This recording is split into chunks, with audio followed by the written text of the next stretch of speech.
मजा आएगा, ठीक है, बहुत मजा आएगा, सच्ची बता रहा हूँ। प्रियम्बल का हिंदी लिख लियो, क्या लिखो? क्या लिखो? प्रस्तावना। प्रस्तावना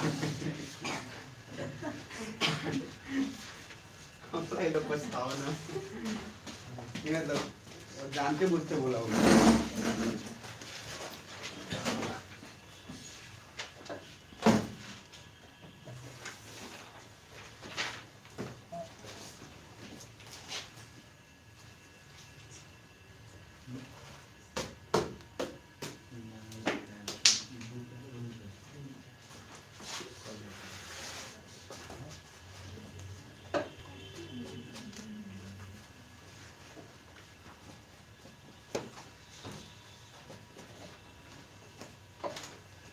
चलिए जनाब, आज प्रियम्बल का शुभारंभ करते हैं और प्रियम्बल का आज देखेंगे, खात्मा भी आज ही कर देंगे, ठीक है।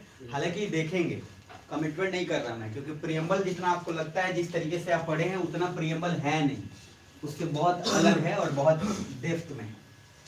तो जो जो लोग प्रियम्बल जानते हैं, थोड़ा बहुत जानते हैं, नहीं जानते हैं, उससे कोई टेंशन नहीं है, लेकिन गारंटीड आपको प्रियम्बल का अलग ही लॉजिक समझ में आएगा। तो थोड़ा ध्यान रखिएगा।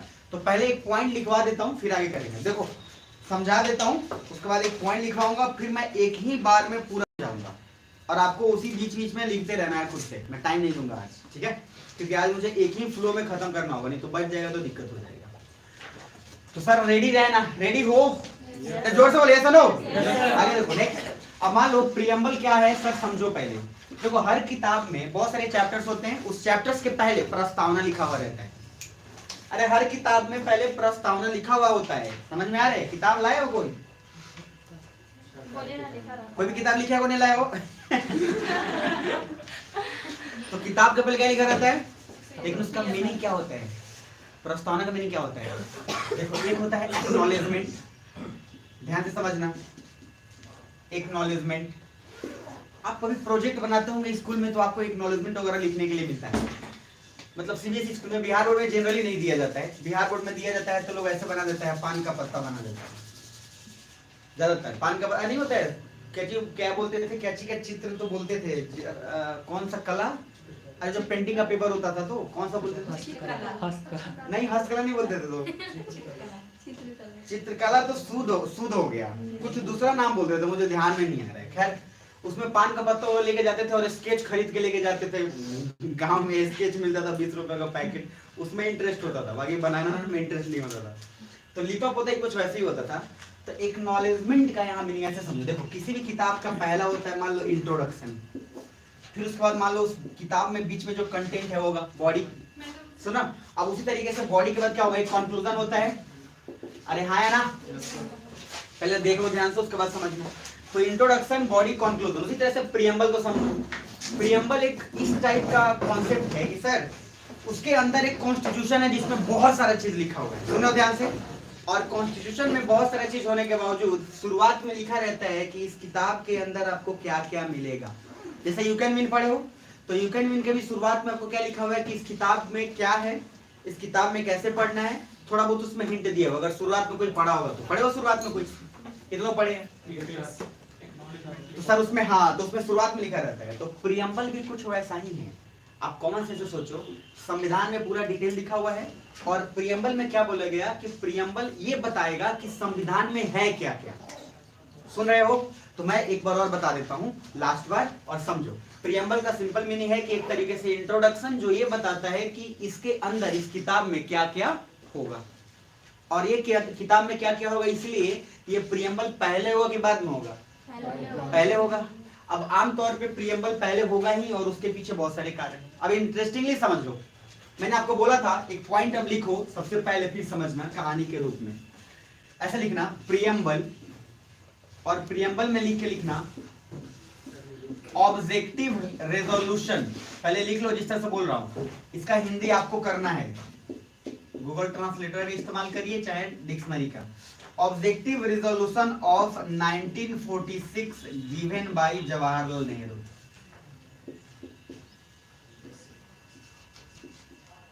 Given by Jawaharlal Nehru. और जवाहरलाल नेहरू का हिंदी नहीं पूछ लेना भैया। जवाहर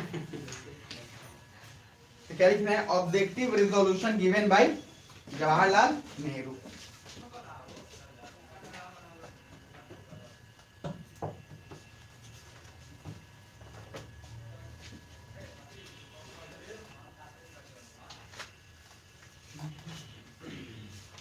यहां लिखिए, इस पॉइंट को ना हाईलाइट कर लेना, इस लाइन को। प्रियम्बल में ही पूछा हुआ था यूपीएससी का, प्रियम्बल में पूछा हुआ था सिंपल कि प्रियम्बल क्या है, उसमें आपको लिखना था objective resolution of 1946 given by, मतलब कुछ ऐसी प्रतिज्ञा ली गई थी। कब? सर जवाहरलाल नेहरू ने बोला था कि हम 26, क्या आपको बताया, 26 जनवरी 1930 को उन्होंने पूर्ण स्वराज की मांग करी थी, ध्यान से समझना।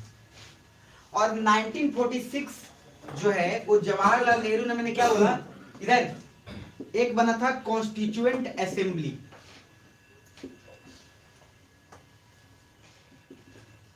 असेंबली, असेंबली मतलब क्या होता है? सभा। तो सर संवैधानिक सभा, कॉन्स्टिट्यूएंट असेंबली मतलब एक तरीके का क्या था? टेम्पररी पार्लियामेंट था। टेम्पररी जानते हैं ना? टेम्पररी मतलब जीवन भर के लिए, टेम्पररी मतलब कि सर वो बस उतना ही इसका जिम्मेदारी था कि ये बना, इधर देखो ये था टेम्पररी पार्लियामेंट, और इसका जिम्मेदारी क्या था कि संविधान को पूरी तरीके से कंप्लीट करे। सुन रहे हैं ध्यान से? जैसे ही संविधान कंप्लीट हो जाएगा ये पार्लियामेंट खत्म हो जाएगा। कुछ बुझा रहा है? इधर ध्यान से समझना। इसी को लिखने के लिए ड्राफ्टिंग कमिटी बनाया गया। ड्राफ्टिंग मतलब क्या होता है? ड्राफ्ट, ड्राफ्ट जानते हैं ना? ड्राफ्ट जानते हो? ड्राफ्ट बनाना, लिखना। जैसे आप जाएंगे तो वकील वगैरह सभी ड्राफ्ट बार बार बहुत बड़ा जिक्र करता है। तो ड्राफ्टिंग कमिटी बनाया गया। ड्राफ्टिंग कमिटी का मीनिंग है कि सर इन लोगों ने बोला कि संविधान बनेगा, ठीक है, हम लोग के अंडर में बनेगा, लेकिन इसको लिखेगा कौन, इसको ड्राफ्ट कौन करेगा? इसीलिए उसके लिए एक कमिटी बना दिया गया। और ड्राफ्टिंग कमिटी में बहुत सारे मेंबर थे, जिसके हेड कौन थे? Bhimrao Ambedkar, B R Ambedkar. ये लिखते जाना भैया, टाइम नहीं मिलेगा आज, बता दे रहा हूं। तो सर ड्राफ्टिंग कमेटी के हेड कौन है? B R Ambedkar. कहने का मीनिंग ऐसे समझोगे कि सर एक टेम्पररी पार्लियामेंट बना, पार्लियामेंट का मीनिंग संसद, तो टेम्पररी पार्लियामेंट जिसका नाम था कॉन्स्टिट्यूएंट असेंबली, इन लोगों ने उस कॉन्स्टिट्यूशन को, संविधान को लिखने के लिए एक कमेटी बनाया, जिस कमेटी का नाम था ड्राफ्टिंग कमेटी। और ड्राफ्टिंग कमेटी का हेड कौन बना? भीमराव अंबेडकर। पहले ये पॉइंट लिख लेना। अब आगे next,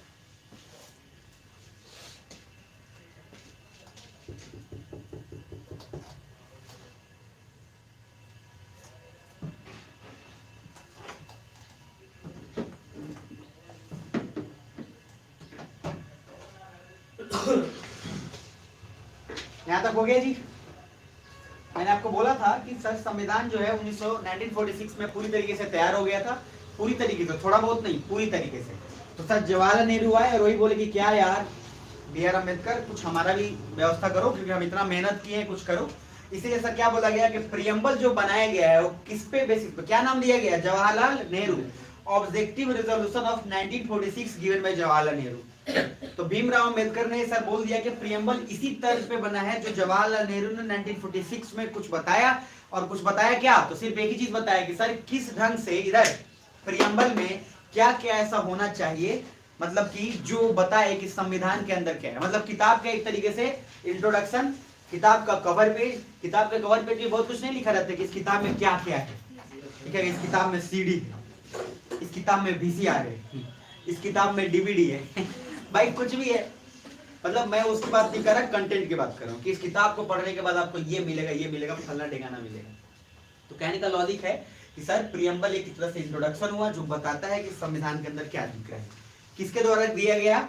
objective resolution of 1946 given by Jawaharlal Nehru. सबसे इंपॉर्टेंट है ये कि प्रियम्बल किस तरह से बना गया, तो वो वैसी प्रतिज्ञा, ऐसी कुछ बातें जो जवाहरलाल नेहरू ने 1946 में कहा, उसी के तर्ज पे प्रियम्बल को बनाया गया। यहाँ तक क्लियर? तो सर प्रियम्बल को जब बना दिया गया तो प्रियम्बल के अलग अलग कोटेशन दिए गए। अलग अलग नाम दिया गया। तो लिखिए, आप नीचे हेडिंग डालिएगा, ऐसे कर लीजिएगा, जैसे बता देता हूं, प्रियम्बल लिख के और एक गोला बना लीजिएगा, आग का गोला चाहे जो भी, ऐसे प्रियम्बल लिख लीजिएगा और प्रियम्बल को नया नया नाम दिएगा। क्या क्या sir? Soul of the constitution. Soul मतलब समझते हैं? आत्मा, परमात्मा में विलीन हो गया। तो soul of the constitution sir आत्मा है। किसका आत्मा है सर? संविधान का। एक क्वेश्चन पूछता है सर। दूसरा पॉइंट, सोल के बाद और भी कुछ लिखिए, identity card of the constitution. मजाक बात नहीं है सर। क्या बोल रहे हैं? Identity card. आईडी कार्ड जानते हैं ना? तो आईडी कार्ड क्या होता है? आइडेंटिटी कार्ड मतलब होता है कि सर आप किसी चीज के अंदर एंट्री मार रहे हैं तो आइडेंटिटी कार्ड चाहिए। तो सिंपल सी बात है, उसी तरीके से प्रियम्बल को भी क्या बोला गया? Identity card of the constitution. और जानते हैं मजेदार बात यह है कि यूपीएससी के प्रीलिम्स में डायरेक्ट क्वेश्चन पूछा था, Which among the following is called the identity card of the constitution? इनमें से किसको identity card of the constitution बोलेंगे? पहला था प्रियम्बल, फिर उसके बाद था पार्लियामेंट, फिर था कॉन्स्टिट्यूशन, ऐसे करके। तो आपको वहां पता होना चाहिए। तीसरा सर ताज है, ताज, संविधान का ताज। क्या लिखा गया?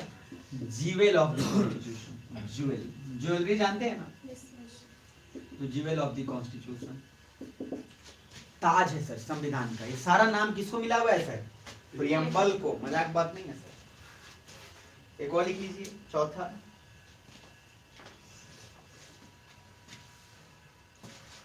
हॉरोस्कोपी ऑफ द कॉन्स्टिट्यूशन। कुंडली है सर संविधान का। क्या है? कुंडली है सर। कुंडली पकड़ के पूरा कुंडला निकाल दिया है इन्होंने। अच्छा, इसके पीछे का लॉजिक दोनों आपको पता है। कुंडली है क्या क्या नाम?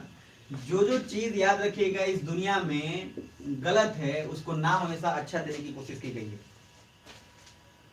समझ रहे हैं? जैसे सर कर्ज, तो नाम क्या दिया? EMI। सुनने में फैशनेबल लगता है, ए भाई कर्ज है कर्ज, लेकिन कर्ज सुनने में बुरा लगा तो क्या नाम दे देगा? EMI। आजकल सब बोलता है EMI पे लेंगे। अगर सीधा सीधा बोल दोगे कर्ज पे लेंगे तो क्या दिक्कत है? इसलिए इस दुनिया में जो भी बुरी चीजें हैं उनको अच्छा बनाने के लिए हमेशा नाम अच्छा दे दिया जाता है। जैसे कि अगर आपका प्रोडक्ट खराब है तो आप पैकेजिंग बढ़िया कर लेते हैं कि बाहर से देखने में बढ़िया लगे। बुझा रहा है? लेकिन वो सच्चाई ज्यादा दिन तक नहीं चलता है। आप समझ रहे हैं? मतलब कि एक ना एक दिन हो ही जाता है। तो हॉरोस्कोपी ऑफ द कॉन्स्टिट्यूशन कहने का मीनिंग क्या बोले sir? Horoscopy of the constitution. कुंडली है सर संविधान का। तो क्या क्या नाम दे दिया आपने? हॉरोस्कोपी का मीनिंग क्या है सर? कुंडली। कुंडली जानते हैं ना? कुंडली भाग्य नहीं बोल रहा हूं मैं, कुंडली बोल रहा हूं मैं। नहीं तो अधिकतर लोग कुंडली भाग्य समझ लेंगे। देखते हैं लोग, वो लोग देखता ही होगा, नहीं देखता हो तो मम्मी देखी। सीरियल जब मम्मी देखे ना तो सर आप सीरियल को मत देखना, आप मम्मी को या दादी को देखना बस। सर उनका एक्सप्रेशन होता है ना, इतना हाइपर इमोटिव होता है, इतना इमोशन, उधर रो रहा है कोई, आप इनको देख के आइडिया लगा सकते हैं कि सीरियल में क्या चल रहा है अभी। मेरे पास नहीं है। इसलिए सर मुझे मजा आता है इसको नहीं देखने में है कि सीरियल क्या देख रहे हैं, मुझे जो देख रहा है उसको देखने में मजा आता है कि वो एक्सप्रेस कैसे कर रहा है। जैसे हमारा चको आय बाय। सर सीरियल का अलग अलग लोचा होता है। तो लॉजिकली कहने का मीनिंग क्या बोले? हॉरोस्कोपी ऑफ द कॉन्स्टिट्यूशन। 4 नाम है सर, 4 या 5 जो भी है। पहला नाम सोल ऑफ द कॉन्स्टिट्यूशन, आत्मा है सर। दूसरा identity card of the constitution, sir पहचान पत्र है ये। तीसरा सर ताज है सर संविधान का, jewel of the constitution. Fourth कुंडली है सर। ये चारों नाम किसके मिले हैं सर? प्रियम्बल। बहुत बढ़िया। अब आगे ये और जीवन का आनंद लेते रहिएगा और ध्यान से देखिएगा, मैं बता रहा हूँ। और जहां जो चीज लगे लिखते रहिएगा, ये नहीं कि देख रहे हैं इसमें। हर बात के लिए बोले नहीं जाएगा, अब लिखिए। अब सब लिख ली, अब आप लिखिए। अरे भाई आपको समझना है कहाँ जरूरी है, समझदार। IAS बनने आए हैं, IAS नहीं बनने आए हैं। समझ तो IAS में दिमाग चलाना पड़ता है, IAS में दिमाग नहीं चलाना पड़ता है। वहाँ जो हुक्म वही हुक्म वहाँ होता है। तो क्या बनने आए हैं? IAS नहीं। ये दिमाग में रखिएगा। ये तो देख रहे हैं आराम से। आप बोलेंगे सर जी तब लिखेंगे, ये तो सर जी जाने, सर जी पे एहसान कर दिए हम यहाँ आके, समझ रहे हो? बहुत बड़ा एहसान कर दिया। आगे ही तो सर ये नाम क्लियर है, आप एक हेडिंग डालिएगा प्रियम्बल, फिर से लिखिएगा। और ये जो पॉइंट लिखवा रहा हूं बहुत इंपॉर्टेंट है, लिखिए प्रियम्बल में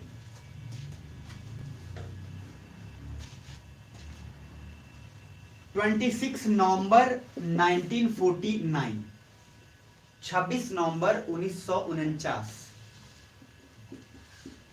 constitution was adopted, constitution was adopted, संविधान को अपनाया गया, अपनाया गया, याद रखिएगा। और 26 जनवरी 1930 के तर्ज पे 26 जनवरी 1950 क्या किया गया? इनैक्ट किया गया, लागू किया गया, इनैक्ट, इनैक्टेड, बहुत इंपॉर्टेंट है ये, इनैक्टेड, लागू किया गया। दोनों में फर्क समझ में आ रहा है? बताते हैं और समझ में आ जाएगा। बहुत इंपॉर्टेंट है ये, नहीं तो प्रीलिम्स में ना मर जाइएगा, ऐसे क्वेश्चन नहीं बनाइएगा तो घुमा फिरा के शब्दों का माया जाल होता है इस में।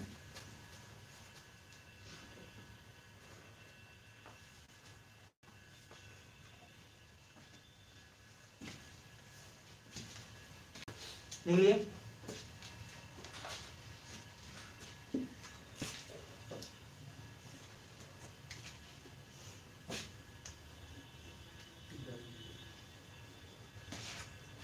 देखिए ना, ठीक है। तो 26 नवंबर 1949 को क्या हुआ? एडॉप्टेड हुआ कि इनैक्टेड हुआ? एडॉप्टेड, अपनाया गया। अपनाया गया का सिंपल मीनिंग है कि संविधान तैयार था और बोला गया कि आज से हम भारत माता को संविधान सौंपते हैं। मतलब नाउ इंडिया है जो कॉन्स्टिट्यूशन, पूरे वर्ल्ड को आपने बता दिया कि इंडिया का भी एक अपना संविधान एडॉप्टेड। लेकिन पूरे नियम संविधान में क्या है? बहुत सारे नियम से, बहुत सारे रूल्स है। तो सर आप सोच के देखो, अगर जवाहरलाल नेहरू या कोई भी आदमी कॉमन सेंस सोचिए, जब तैयार हो गया था 26 नवंबर 1949 को, तो मैं उस राजनीतिक पक्ष में नहीं जाऊंगा, मुझे उसमें ज्यादा है नहीं, मतलब कि मैं वो बोलूं तो सर फिर भी लॉजिकली देखा जाए तो 26 नवंबर 1949 को भी लागू तो किया ही जा सकता था। अरे हाँ है ना, कोई प्रॉब्लम? तो राजनीति में जस्टिफिकेशन के लिए बहुत सारे आंसर आ जाते हैं, लेकिन फिर भी आपने इंतजार किया किस दिन का? कि 26 जनवरी को, क्योंकि हमने पूर्ण स्वराज की मांग करी थी। 26 जनवरी 1930 को झंडा फहराए थे जवाहरलाल नेहरू और बोले थे कि आज हम पूर्ण स्वराज की मांग कर रहे हैं। तो इसीलिए हम लोग थोड़ा दिन वेट करके 26 नवंबर के बजाय 26 जनवरी को इनैक्ट कर देंगे, लागू कर लेंगे। मेरी बात समझ में आ रही है? तो सर ये डेट को रखने का सोचो, उनका सक्सेसफुल प्लान हो गया कि नहीं हो गया? आज मैं अगर आपको बता रहा हूं तो मैं आखिर 26 जनवरी 1930 की बात कर रहा हूं कि नहीं कर रहा हूं? जवाहरलाल नेहरू की बात कर रहा हूं कि नहीं कर रहा हूं? बिल्कुल कर रहा हूं। तो वो जो सोचे थे कि यार हमारा भी नाम ले, अच्छा नाम लेने कोई बुराई भी नहीं भाई, आपने कंट्रीब्यूशन किया, हमको क्या दिक्कत है? आपने मेहनत करी है यार, आप जैसे लाखों करोड़ों लोगों ने मेहनत करके तब हमें आजादी मिली है। तो सर हमें सर कुछ भाई इस बात की कहीं कतई नहीं है और होना भी नहीं चाहिए किसी को। लेकिन इंटरेस्टिंगली थोड़ा सा तो हर कोई राजनीति करता ही है, चाहे कोई पार्टी हो, उससे फर्क नहीं पड़ता। तो सर आपको क्या दिमाग रखना है? 1949 को इनैक्ट हुआ था ना, एडॉप्ट हुआ था, ध्यान में रखिएगा बारीकी से। और 50 में क्या हुआ था सर? तो 26 जनवरी 1949 को मनाते हैं संविधान दिवस, ये लिख लो, कॉन्स्टिट्यूशन डे। 26 नवंबर को इसीलिए हम लोग क्या मनाते हैं? 26 नवंबर को संविधान दिवस, कॉन्स्टिट्यूशनल डे। और 26 जनवरी को क्या मनाते हैं? Republic day. तो याद है कि भूल गए? नहीं सर हमको खाली जलेबी याद रहता है, वो भी जलेबी खाएंगे घर जाएंगे, रिपब्लिक डे। तो 26 जनवरी को गणतंत्र की, जनतंत्र की, परतंत्र की, स्वतंत्र, गणतंत्र। अच्छा जब मैं बोलूं रिपब्लिक, तो रिपब्लिक का मीनिंग समझ में आ रहा है अब? क्या पता था रिपब्लिक का मीनिंग? प्रेसिडेंट का इलेक्शन होना चाहिए, चाहे डायरेक्ट चाहे इनडायरेक्ट। तो सर अब आपको रिपब्लिक का मीनिंग समझ में आएगा कि इंडिया रिपब्लिक क्यों है। पहले था, है तो है, मजाक बात है हमसे चिन्ह थोड़ी लीजिएगा, हम रिपब्लिक हैं। कोई पूछ रहे क्या है, कर हम हैं, कारण पता नहीं लेकिन हम हैं। हम तो भाई ऐसे हैं और जैसे हैं वैसे ही रहेंगे, इसको बोलते हैं गधापन जैसे है वैसे ही, क्या पॉइंट है? आप नॉलेज नहीं ले रहे हो, जैसे वैसे हो, तो कोई आदमी बोले कि यार तू तो बिल्कुल नहीं बदला आप समझ रहे ना, वो कहना चाह रहा है कि पहले भी गधा था अभी भी गधा है। इंसान का स्वाभाविक नेचर है कि बदलाव होना चाहिए। बदलाव नॉट इन टर्म्स ऑफ कि उसके फिजिकल अपीयरेंस में चेंज हो, बदलाव आपके नॉलेज होना चाहिए। और जब स्वाभाविक बात है, जब आप नॉलेज लेंगे तो आपकी पर्सनैलिटी में चेंज होगा ही होगा। तो आप में अगर कोई बोल रहा है कि बिल्कुल तू नहीं बदला, तो उसका मीनिंग ये है कि सर पहले भी आप वही थे, आज भी आप वही हैं, आप कुछ नॉलेज लिए नहीं हैं। आप समझ पाए मेरी बात को? इसलिए सर ये कोई बोले बहुत तो आप खुश मत होइएगा, तो ये दुख वाली बात है ये, समझ पाए? क्योंकि आपने कुछ भी अपने में इंक्रीमेंट नहीं किया है। आपको लगे, आपको लगता है कि अरे एज बोल रहा है, एज एज, पहले भी जवान था अभी भी जवान, उसको लगता है खुश हो गया। ऐसे भी कुछ लोग होते हैं, कुछ लोग चाचा को अगर भाई बोल दीजिए तो खुश हो जाएगा, बेटा क्या चाहिए बताओ। चाचा उम्र के हैं वो। हम इस बात को समझ गए थे, इसलिए जब देखते थे कि कौन आदमी कैसे कैसे इसको डील करना है। तो सर रूम रेंट था एक, अब रूम लेना था हमको, दिल्ली में थे, फ्लैट खरीदना नहीं था, मतलब रेंट पे लेना था। हम देखे इसका क्या नेचर है, उसको हम ऑब्जर्व कर लिए 15-20 मिनट में कि उसका क्या है। तो था वो पूरा चाचा, दादा की उम्र में परवेशी करने वाला था वो। 1.5 उम्र में लगभग था, लेकिन उसका जो बिहेवियर था वो ऐसा था कि नहीं आया मियां। इंसान जल्दी एक्सेप्ट नहीं कर पाता ना अपनी उम्र को, गधा आदमी होता है जो एक्सेप्ट नहीं कर पाता है। उसको भी बोलेगा आप उसको, आपको या उसको जैसे बोला चाचा, चाचा दिखे तो सर मन में हम सोचे कि तुमको तो दादा कहना चाहिए था। हम उसको जाके बोले भैया, चंदर नाम है, चंदर, चंदर मतलब पंजाबी में चंदर भैया, जैसे बोले चंदर भैया, बैठ बेटा बैठ, उत्तर इधर बैठ, इतने बैठ इतने। हम बोले रेंट कितना लीजिएगा? तो बोला 7,500 है तेरे लिए, 6,500। बोले बस। आप समझ रहे भैया कहने का आप इतना एज का से, लेकिन उसको बाद में अब क्या बताया जाए कि तुम वही हो बेटा। एक आदमी को हम आंटी को कह दिए गलती से, भड़क गई हो, आंटी दिखते हैं हम आपको। हम कहे क्या बताओ? बोले सॉरी भाभी। फिर हाँ अब ठीक है। तब एज का बड़ा लक्ष्य है, इसलिए आपको अब आपको इसलिए बोलूं कि आप थोड़ा समझ के किसी का एज डिफाइन करिएगा। इसलिए बहुत लोग बूढ़े हो जाते हैं फिर भी क्या बोलते हो यंग ही रहते हैं। नहीं अभी जी, अभी हमारा जन्म हुआ है। आपसे रिक्वेस्ट है, लाइफ अगर सहज बनाना है तो जिस उम्र में आप हैं उस उम्र को एक्सेप्ट कर लीजिएगा, तो आपको बहुत अच्छा लाइफ हो जाएगा। अगर उम्र को एक्सेप्ट नहीं करेंगे तो हमेशा चिड़चिड़ापन बना रहेगा। 26 जनवरी 1950 इनैक्ट की एडॉप्ट, इनैक्ट एडॉप्ट कब हुआ?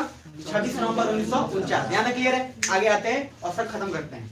अब सर इस दिन क्या हुआ उसको समझते हैं। अब मैंने पूरा कॉन्स्टिट्यूशन ऑफ इंडिया, आप जाके काम करेगा अपने कॉपी पे, we the people of India जो पूरा लिखा हुआ है, आर देश sovereign socialist democratic republic secular, तो सारा वर्ड आप एक बार लिख लेंगे। मैं लिखवा दूंगा बट फिर भी मुझे समझाना है, इसलिए मैं अभी उसको थोड़ा सा इग्नोर करते हुए पढ़ रहा हूँ। तो पहले आप क्या करेंगे, इसमें 3 चीज का जिक्र किया गया है संविधान में। क्या क्या? ध्यान से सुन लो। SQDR, SQDR लिखो जल्दी से, SQDR।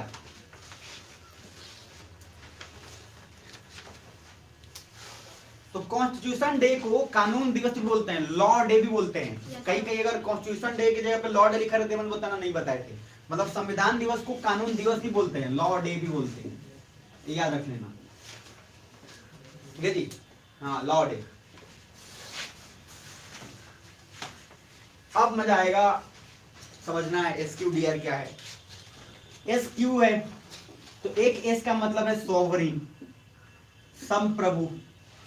सुने ना संप्रभुता? तो हम लोग सर संप्रभुता रखते हैं।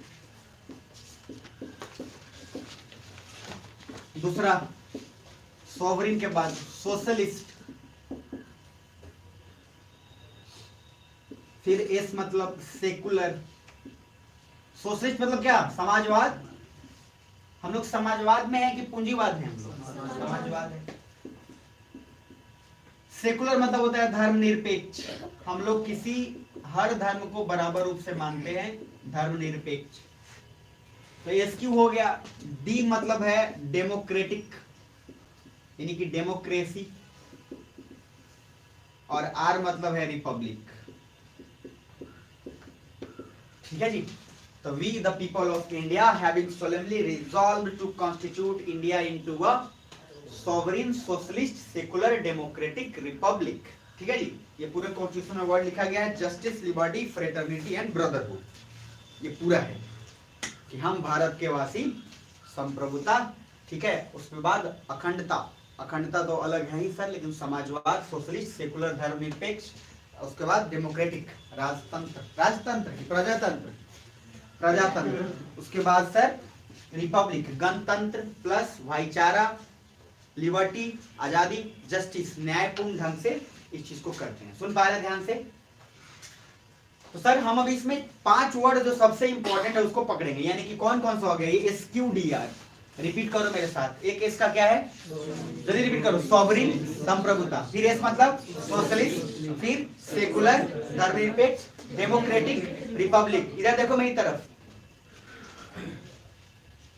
डेमोक्रेटिक का मीनिंग आपको ऑलरेडी समझा चुका हूं। Democracy, direct democracy, indirect democracy. Indirect democracy में आपको बताया था पार्लियामेंट्री, प्रेसिडेंशियल और सेमी प्रेसिडेंशियल, अरे याद है? और डायरेक्ट डेमोक्रेसी में R²IP, रेफरेंडम, इनिशिएटिव, रिकॉल और प्लेबिसाइड। तो सर ये मैं आपको बता चुका हूं, और मैं आपको रिपब्लिक भी बता चुका हूं। ये बात समझ में आ रही है? रिपब्लिक कब होगा? जब प्रेसिडेंट का इलेक्शन होगा, तब बात खत्म। तो पार्लियामेंट्री मोनार्क और पार्लियामेंट्री रिपब्लिक, ये 2 टर्म पहले ही समझा दिया हूँ। अब हमको खाली समझना है 3 को, प्रीएम्बल खत्म, फिर आगे स्टार्ट करेंगे नागरिकता। बुझा रहा है? चलिए खत्म करते हैं। तो पहला हेडिंग डालिए सॉवरिन। अब जो रिवाइज नहीं किए होंगे डेमोक्रेटिक और रिपब्लिक, तो क्या करना है? मुंह खोल के पछिया हवा की पुरवैया है आप तो उतना आजादी मैं आपको दे सकता हूँ, कोई दिक्कत नहीं है, ठीक है? चलिए आगे बढ़ते हैं, आगे बढ़ते हैं जी, जीवन का आनंद लेते हैं। और एक बार इसको समझ डाला तो लाइफ अच्छा, झिंगा लाला का मीनिंग जानते हैं आप? सर कुछ ऐसे शब्द जिसका मीनिंग आपको पता नहीं है लेकिन अर्थ पता है, मतलब भाव समझ में आ जाता है, लेकिन अब झिंगा लाला का क्या मीनिंग है कुछ है क्या? नहीं, लेकिन भाव पता है। लाइफ लगा डाला तो ये लाइफ झिंगा लाला, झिंगा कुछ पता नहीं लेकिन भाव समझ में आ जाता है। इसी को साहित्य में बोलते हैं प्रतीकात्मक, मतलब कि कुछ आप बोले आधा और सामने वाला समझ गया। आप पीछे से बैठा मान लीजिए, उसका 5-10 दोस्त है, बस खाली उधर से जैसे पीछे तक कोई इशारा किया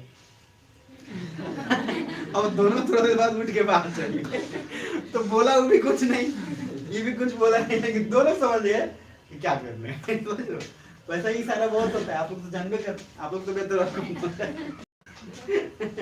चलिए आगे बढ़ते हैं।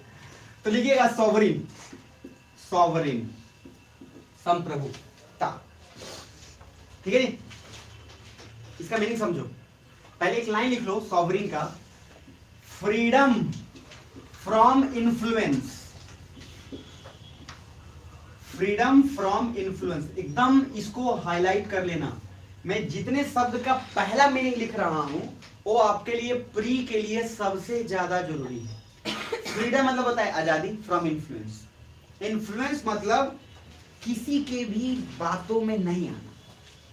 कोई हमें कृपया करके ये मत सिखाए कि हमारा देश और हमें सरकार कैसा चलाना है, उसी को बोलते हैं फ्रीडम फ्रॉम इन्फ्लुएंस। हिंदी में क्या लिखोगे? कोई हमें नहीं सिखाएगा कि हमें देश को कैसा चलाना है, हम खुद अपने हिसाब से चलाएंगे। मतलब कोई हस्तक्षेप नहीं करेगा कि हमको अपना देश कैसा चलाना है। तो सॉवरिन का एक ही मीनिंग है, आजादी उन सभी लोगों से जो हमें सिखाने की कोशिश करते हैं कि देश कैसे चलाना है। हमें नहीं किसी का सीखना, हमें कोई हस्तक्षेप नहीं चाहिए, हमारा नियम हमारा कानून। याद है माय लाइफ माय रूल, मैंने कहां पढ़ाया था? IR में बोला था जवाहरलाल नेहरू के, माय लाइफ माय रूल्स बोलते हैं, मेरा लाइफ मेरा रूल्स। सुन रहे हो? सुना रहा है कि सुना सुना है, समझ रहे? याद है दोनों फर्क समझ में आता है ना? एक है कि सुना सुना लग रहा है, एक है सुना सुना लग रहा है, दोनों में फर्क। इधर देखिए सॉवरिन का क्या मीनिंग मैंने बोला? Freedom from influence. क्या सुन रहे हो? तो एक बार जोर से बोलो यस और नो। जोर से यार, यस और नो। फ्रीडम फ्रॉम इन्फ्लुएंस मतलब है कि सर हमको किसी का भी हस्तक्षेप नहीं चाहिए, हम खुद ब खुद सरकार चला लेंगे, किसी का भी बाहरी हस्तक्षेप नहीं चाहिए। पहले यहां तक क्लियर है? जरा मीनिंग को समझना। अब आपसे एक मैं क्वेश्चन पूछने वाला हूं, क्या हम सॉवरिन हैं? किससे पूछ रहा हूं मैं, क्या हम सॉवरिन हैं कि नहीं? अरे हैं तभी तो प्रियमल में वर्ड लिखा हुआ है लेकिन मीनिंग समझो,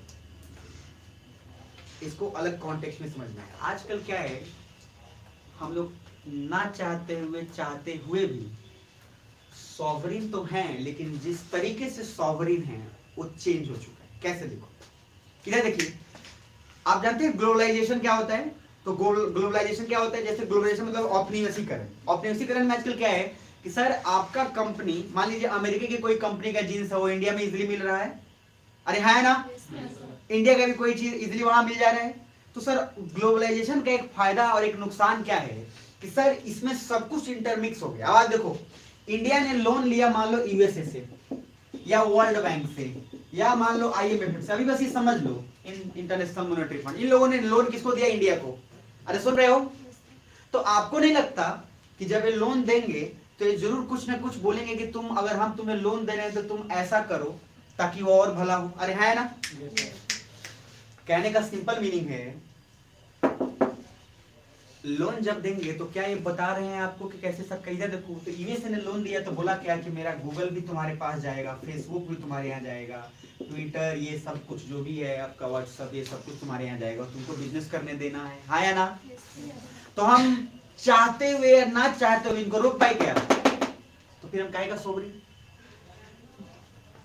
अरे बात समझ पा रहे हो? बट प्रियम्बल में क्या लिखा हुआ है? We are sovereign. मैं कहना क्या चाहता हूं, सॉवरिन का मीनिंग है किसी का भी हस्तक्षेप नहीं होना चाहिए। बट सर क्या लिखोगे? आंसर पहले सुन लो मेरी बात। क्वेश्चन पूछा था आर वी सॉवरिन, आंसर लिखोगे yes we are sovereign, but the way we are sovereign is totally changed. हम सॉवरिन हैं, लेकिन जिस तरीके से सॉवरिन है वो बदल चुका है, और उसके बदलने का कारण क्या है सर? ग्लोबलाइजेशन। आप सोचो ना सर, आज अगर हम कोई चीज डिसीजन लेना चाहते हैं तो अमेरिका हम पे दबाव बना देता है। क्यों?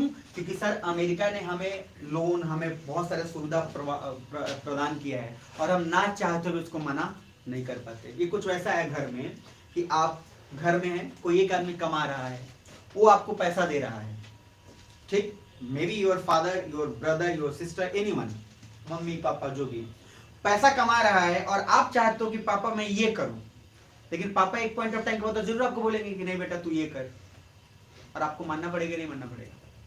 तो चाहते या ना चाहते हुए इंसान का नेचर क्या है? आजाद रहना। इंसान, man is born to be free, man is condemned to be free. Philosophy है बहुत बड़ा कि इंसान का जन्मसिद्ध अधिकार उसका आजादी है, लेकिन फिर भी आप चाहते हुए भी आजाद हैं क्या? नहीं। अरे है ना? क्योंकि आप पे कोई आदमी, आप उससे लोन दे रहे हैं, आपका भरपाई कर रहा है, आपको सब कुछ पाल पोस रहा है, तो आप कुछ बोलना चाहते, जैसे आप बोलोगे पापा ये करे, तो पापा वही पे बोल देंगे आपको कि नहीं ऐसा नहीं, ऐसा कर। तो कहने का लॉजिक क्या है? सॉवरिन का मीनिंग जरूर है कि किसी का हस्तक्षेप नहीं चाहिए, बट अब एक क्वेश्चन लिखोगे, क्वेश्चन मार्क डालोगे, तब आगे बढ़ेंगे। लिखोगे आर वी सॉवरिन, क्या हम सॉवरिन है? हिंदी में लिख लीजिएगा। क्या हम संप्रभुता रखते हैं, या क्या हम संप्रभु हैं कि नहीं? तो आर वी सॉवरिन, पहले लिख लो, आंसर लिख लो, और यही आंसर इंटरव्यू में पूछा हुआ है बार बार, इसलिए बोल दे रहा हूं। तो लिखो यस वी आर सॉवरिन, लिखो यस वी आर सॉवरिन, सब कुछ तो लिख लीजिए। Yes we are sovereign, but yes we are sovereign, but the way we are sovereign, but ऐसे लिखे, but the way we are sovereign, but the way we are sovereign is totally changed.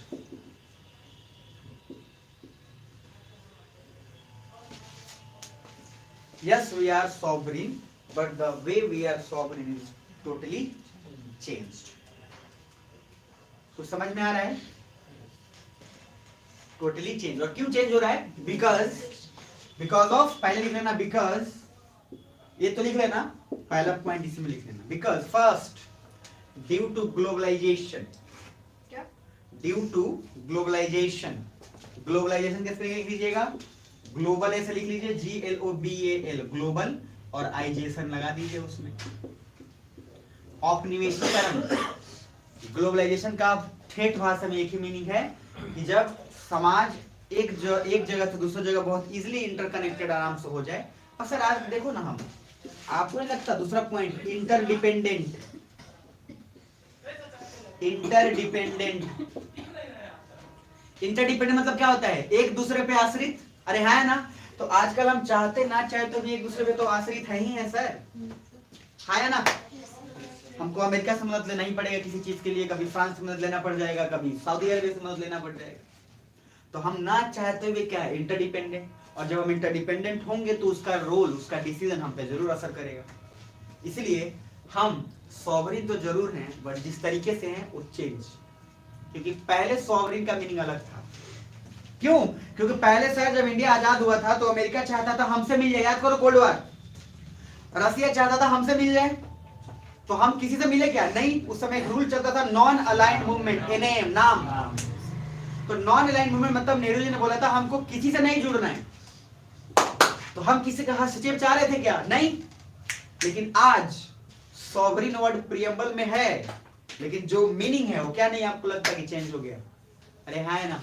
इसलिए change होगा because sir A globalisation और interdependent. क्योंकि जब हम एक दूसरे के साथ बिजनेस करते हैं, जब एक दूसरे के साथ हम कोई भी चीज इंपोर्ट एक्सपोर्ट करते हैं, रिलेशन बनाते हैं, तो सर वहां पे एक आदमी का कभी भी नहीं रह पाएगा, मतलब वहां पे आपको दूसरे का भी थोड़ा ना थोड़ा दबाव बना रहेगा। जैसे अकेले आदमी हैं आप, शादी नहीं हुई अभी आपकी, तो आप एकदम खुला आदमी है, आप कोई दिक्कत नहीं, जो मन जहाँ मन चले जा रहे हैं, ठीक है। मतलब लौंडे पे मैं बोल रहा हूँ, लौंडे लोगों पे पहले, तो लड़कों लोगों पे। तो सर कहने का मीनिंग है कि जो मन जहाँ जा रहा है कोई दिक्कत नहीं है। इधर बोले दीदी बोले आ जाते हैं अभी, बस ज्यादा दिन नहीं, बस खाली शादी हो जाने। शादी होने के जस्ट उसके कुछ महीने बाद दीदी फोन करेगी, बउओ आइबो कि ना आइबो। बउओ बोलेंगे पूछे के पड़ी। तो भाई पूछना तो पड़ेगा। अच्छा पूछना पड़ेगा तो गलत बात नहीं है, दोनों का पूछना तो पड़ेगा। कहने का मीनिंग क्या है, अब आप कितना भी चाह लो, वो सच ये है कि आपको उसके बारे में नहीं सोचना पड़ेगा। दोनों पे है, लड़की पे भी लागू है। लड़की भी पहले अपना डिसीजन इंपॉर्टेंट ले रही थी, लेकिन अब अगर उसको कुछ चाहिए, जैसे एक माँ भी है अगर, तो माँ को अगर मान लीजिए कुछ खरीदना भी है तो माँ एक बार जरूर ना जरूर पापा से पूछ ही लेती है, अरे है ना। लेकिन अब का जनरेशन वो पूछने वाला काम नहीं करता, तो खरीदने के बाद बोलता है सुनो खरीद लिए है। ये बोलता है अच्छा ठीक है। अब कर भी क्या सकते हो, अगर आप लड़के समझदार होते, बात समझ लेना कि जब बोल दे कि वो खरीद लिए हैं तो सर आप दुख होकर कोई फायदा है नहीं। अभी फायदा है क्या? नहीं, अब तो मामला निकल चुका हाथ से। तो अरे खरीद लिया, वाह अंदर क्या करो, खुश रहो, हाँ सोच रहो। अरे लाइफ में आपको आईएएस का यही चीज है कि लाइफ सिखा देगा आपको। अलग अलग नाम मिलेंगे आपको, जैसे राम खिलाओ, आप अपने बच्चे का नाम रख सकते हैं, बहुत सारे नाम आएगा उसमें। जब आपको साहित्य पढ़ाऊंगा तो नाम आएगा गोबरवा। और जब वो गोवर्धन का बनने लगता है तो सब उसको गोवर्धन भैया कहने लगते हैं। इसीलिए गरीब और अमीर का एक फर्क ये है कि जो आदमी पैसा नहीं कमा रहा होता है उसको गोबरवा कह के बुलाया जाता है, और जब वही आदमी पैसा कमाएगा तो गोवर्धन जी कह के बुलाया जाता है। तो गरीब और अमीर के नाम में ही फर्क होता है। इस बात समझ में आ रही है? तो सर वो साहित्य का गोदान का कहानी है प्रेमचंद, जिसमें वो गोबर गोबर सब उसको कहता है, और जब आता है पैसा कमाएंगे तो सब उसको गोवर्धन कहते हैं, क्योंकि गोवर्धन लेकर आया। गोबर क्या लेकर आया? मजाक बात है। इधर देखिए, तो कहने का मीनिंग है कि सर हम लोग क्या सॉवरिन हैं? भैया नाम मत बोलना ना गलती से, बता रहा हूँ इंटरव्यू उतना दूर रहता है ना सर कूद के मार देगा। अरे सॉवरिन इसलिए बिकॉज प्रियम्बल में आज भी क्या है? Yes, we are sovereign, but the way we are sovereign is totally changed. यहाँ तक क्लियर है जी? तो 3 एस में एक एस खत्म। अब थोड़ा गैप छोड़ के दूसरा एस लिखिए जो सबसे जरूरी है। मैं सोच रहा हूँ कि पहले कौन सा बताऊं, तो पहले कौन सा बताऊं? मैं क्या सोच रहा हूँ कि चलो मैं आपको हेडिंग डालो, सॉवरिन के बाद मैंने लिखा है सोशलिस्ट ना। तो आप एक काम करिए, सोशलिस्ट ही डाल लीजिए सोशलिस्ट। सेकुलर मैं सोच रहा था पहले बता दूं, लेकिन चलो सोशलिस्ट ही बता देते हैं पहले। क्या रखा है, सब कुछ को तो बताना ही। तो एसक्यूडीआर में 2 चीज क्लियर है ना जी? डीआर क्लियर है, डेमोक्रेटिक और रिपब्लिक। तो डेमोक्रेटिक वहां डेमोक्रेसी का दोनों बता चुका हूं, डायरेक्ट डेमोक्रेसी और इनडायरेक्ट डेमोक्रेसी। वो पूरा एकदम मामला पूरा बिल्कुल नीट एंड क्लीन है वहां पे। और रिपब्लिक का भी पूरा मामला क्लियर है कि पार्लियामेंट्री रिपब्लिक की पार्लियामेंट्री मोनार्क, सारा मामला क्लियर है। सोवरिन क्लियर है। आगे आइए, हेडिंग डालिए सोशलिस्ट। क्या डालिएगा जी? सोशलिस्ट। और सोशलिस्ट में एक पहला लाइन जो मैंने बोला हूं कि जितना भी लिखवा रहा हूं, जिसका पहला लाइन लिखवा रहा हूं वही सबसे ज्यादा महत्वपूर्ण है प्रीलिम्स के लिए। तो सोशलिस्ट में लिखिए रूल ऑफ गवर्नमेंट। क्या लिखिएगा? रूल ऑफ गवर्नमेंट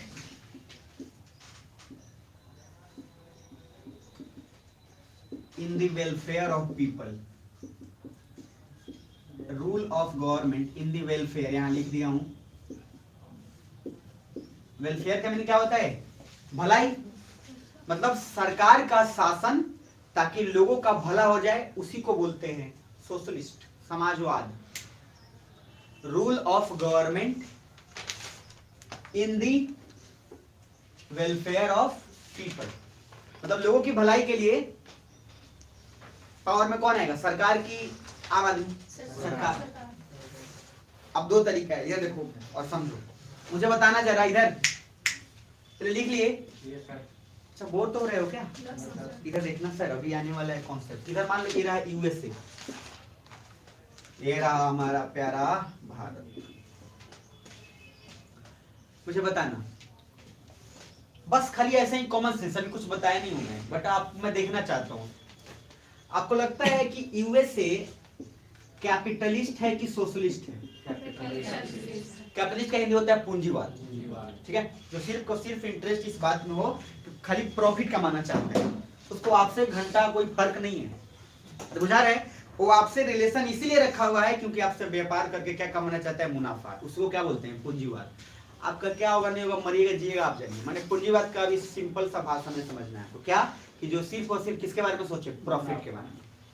ऐसे बहुत आदमी भी होते हैं रियल लाइफ में, भाई आदमी ही से तो कॉन्सेप्ट चलता है, आदमी से ही तो सिद्धांत आता है। आपसे आदमी जुड़ा हुआ है तब तक जब तक उसको प्रॉफिट है, जैसे ही प्रॉफिट वाला मामला खत्म तो कौन रहे 2 मिनट में होने लगता है। और ऐसे इंसान का खासियत ये है कि उसका सारा ध्यान सिर्फ और सिर्फ एक ही चीज पे होगा, प्रॉफिट, कि किसी तरीके से मुनाफा कमाए। मेरी बात समझ में आ रही? तो आपने सब बोल दिया कि सर यूएसए क्या है? कैपिटलिस्ट। कैपिटलिस्ट का मीनिंग पहले समझ लो बढ़िया ढंग से, तब दोनों का मीनिंग बताना। अच्छा आपको क्या लगता है इंडिया सोशलिस्ट है कि कैपिटलिस्ट? सोशलिस्ट। माने एक साइकोलॉजी दिमाग में इतना तो जरूर है आपके कि सर सोशलिस्ट है, अरे है ना? अब बैठा हुआ नहीं बैठा हुआ, जैसे बैठा हुआ है यूएसए क्या है? कैपिटलिस्ट। कुछ लोग किसी आदमी के बारे में मान लेते हैं कि नहीं ये बुरा है, उसका कोई ऑथेंटिक रीजन नहीं होता है, पूछेगा क्यों, कहेगा बस ऐसे ही। बस ऐसे क्या होता है? क्या सोचते हैं? बस ऐसे ही क्योंकि इसका हमको शकल पसंद नहीं है इसलिए वो बुरा है। तो सर इधर इधर आपने भी क्लियर कर दिया मेरे आंसर सारे। यूएसए आपने बोल दिया कैपिटलिस्ट और इंडिया क्या बोल दिया? सोशलिस्ट। कैपिटलिस्ट का मीनिंग है सिंपल कि सर प्रॉफिट कमाने वाला। सोशलिस्ट का मीनिंग है जो समाज को साथ लेकर चले। बस अभी इतना समझ लेना। मैं एक एग्जांपल ले रहा हूं, आपको एक बात पता है, दुनिया में सबसे ज्यादा प्राइवेट एयरलाइंस कंपनी, दुनिया में सबसे ज्यादा प्राइवेट एयरलाइन कंपनी पता है किस देश के पास है? इंडिया के पास। क्या क्या? इधर इधर ट्रू है सर, ट्रू, फॉल्स नहीं है सर, ट्रू। दुनिया का सबसे ज्यादा प्राइवेट एयरलाइंस कंपनी किसी के पास है तो सर कौन है? इंडिया। दुनिया में सबसे ज्यादा मोबाइल का मैन्युफैक्चरिंग और सबसे ज्यादा प्राइवेट कंपनी मोबाइल मैन्युफैक्चरिंग, चाहे पेमेंट वाला जैसे पेटीएम, फोन पे, सब सबसे ज्यादा कोई अगर पेमेंट कंपनी प्राइवेट है तो कहाँ है? इंडिया में। हम क्या है? समाजवाद। और जानते हैं सर यूएसए में नियम है, वहां पे कोई भी बच्चा चाहे इलीगल हो चाहे कोई हो, उसको फ्री एजुकेशन मिलता है, प्लस वहां पे बेरोजगारी भत्ता मिलता है, प्लस एक सिंगल मदर जिनके हस्बैंड नहीं है किसी भी कारण से, चाहे मर गए हैं, डेथ कर गए हैं, उनको हमेशा पैसा मिलता है उनकी लाइफ निर्वाह करने के लिए। तो मुझे बताना, जानते हैं कहाँ होता है? यूएसए में। अभी क्या बोले हो तुम? यूएसए क्या है? कैपिटलिस्ट। और इंडिया क्या है? सोशलिस्ट। तो जो गुण सोचो समाजवाद वाला वो कहाँ मिला है? अमेरिका में। और जो सोचो पूंजीवाद वाला कहाँ मिला? इंडिया। अरे कुछ बुझा रहा है कि नहीं? मैं कहना क्या चाहता हूं समझ लो। हम अभी क्वेश्चन पूछेंगे, आर वी सोशलिस्ट? बोलो ना। Yes we are socialist, but the way we are socialist is totally change. इधर देखो, इसीलिए आजकल कोई देश ये बोले कि हम सिर्फ और सिर्फ सोशलिस्ट है, पॉसिबल नहीं है। और कोई देश बोले कि हम सिर्फ और सिर्फ कैपिटलिस्ट, हो भी पॉसिबल नहीं। क्यों? क्योंकि सर यहां देखा आपने, इसको प्रॉफिट से मतलब है। अमेरिका में नियम है कैपिटलिस्ट का मीनिंग क्या होता है कि अगर आप में औकात है, अगर आप में ताकत है, एनर्जी है, मेहनती है, तो जितना संसाधन का इस्तेमाल कर सकते हैं कर लीजिए। फिर से बोल रहा हूं, प्लीज ध्यान से समझ लो। मतलब इसीलिए इंडिया का आदमी जब अमेरिका जाता है तो सर वो इतना मेहनत करता है कि बहुत जल्दी वो बहुत पैसा कमा लेता है, क्योंकि वहां कोई रोक टोक नहीं है। इधर इधर कोई रोक टोक नहीं है। आप सर चाहते हैं, आप में दम है, आप 10 खदान खोल के प्रॉफिट कमाइए, बिजनेस करिए, सरकार रोकेगी नहीं आपको। इंडिया में क्या है, पहले जितना भी कमाइएगा उन सब चीज का पर्टिकुलर हर चीज सारा संसाधन पे सरकार का हक है। अरे भाई यहाँ सारे संसाधन पे किसका हक है? जो आदमी बिजनेस कर रहा है। इंडिया में सारे संसाधन पे किसका हक है? गवर्नमेंट का। और गवर्नमेंट उन संसाधन का इस्तेमाल करके लोगों तक पहुंचाएगी। इसीलिए तो राशन, सब्सिडी, ये सब कौन दे रहा है? सरकार। क्यों? क्योंकि सरकार के लिए सब जिम्मेदार है। मतलब सरकार के लिए सभी बच्चे, सभी समाज के लोग, उसकी रिस्पॉन्सिबिलिटी है कि कोई एक आदमी, अरे सभी आदमी इधर इधर। लेकिन एक आदमी तो कहेगा ना कि मेहनत तो हम कर रहे हैं और हमारा पैसा आप उन लोगों में बांट दे रहे हैं। अरे पहले समझो, नहीं समझ रहे हो? समाजवाद में क्या, इधर समझो, बस अभी एक बार और क्लियर कट बता दे रहा हूं। संसाधन पे जब किसी एक आदमी का हक हो तो कैपिटलिस्ट की सोशलिस्ट? कैपिटलिस्ट, पूंजीवाद, घोर पूंजीवाद। और जब संसाधन पे सरकार का हक हो, इसलिए पहला वर्ड क्या लिखा हुआ है? Rule of government in the welfare of people. लेकिन सरकार ने सभी संसाधन पे हक क्यों रखा है? क्योंकि सरकार जानती है कि अगर मैं किसी एक को छूट दूंगा, सर यही तो बर्बादी और जमींदार लोग कर रहे थे। जमींदार लोग क्या कर रहे थे? पूंजीपति लोग क्या कर रहे थे? सर उनके हाथ में पूरा पावर था। गरीब को मार के, किसान को, उनको सर शोषण करके क्या कर रहे थे? प्रॉफिट कमा रहे थे। तो प्रॉफिट कोई एक कमा रहा था कि सब लोग कमा रहा था उस समय? कोई एक। इसलिए तो सरकार ने किसको पावरफुल बनाया? Centre greater than state. अरे रूल 2 कि सर पहले सारा संसाधन पे हक सरकार का होगा और तब सरकार डिसाइड करेगी कि सबको कितना देना है, कितना नहीं देना है। कुछ बुझा रहे हैं? इसीलिए सर राशन भी चलता है, सब्सिडी भी चलता है। तो सोच के देखो ना, आप कौन देता है राशन भी? जिसको प्रॉफिट मिला है। तो अमेरिका में क्या हुआ? यहाँ कोई सरकार पूछने वाली नहीं है।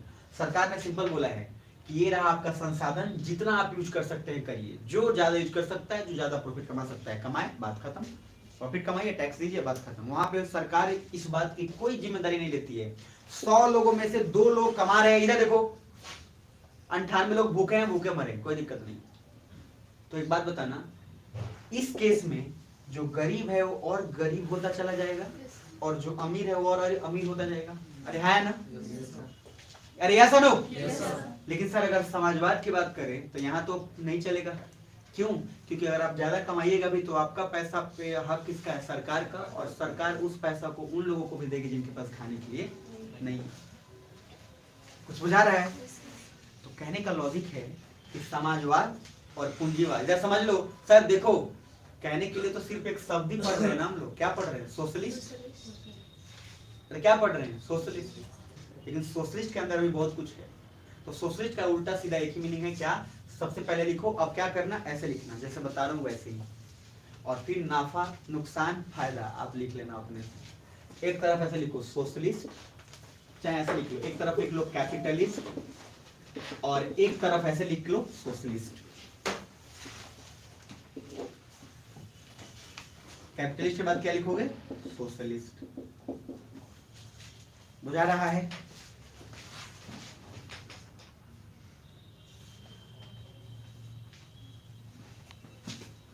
कैपिटलिस्ट और दूसरा क्या लिखोगे? सोशलिस्ट। देख लिए? चलो पहले कैपिटलिस्ट में लिखो। कैपिटलिस्ट में लिखो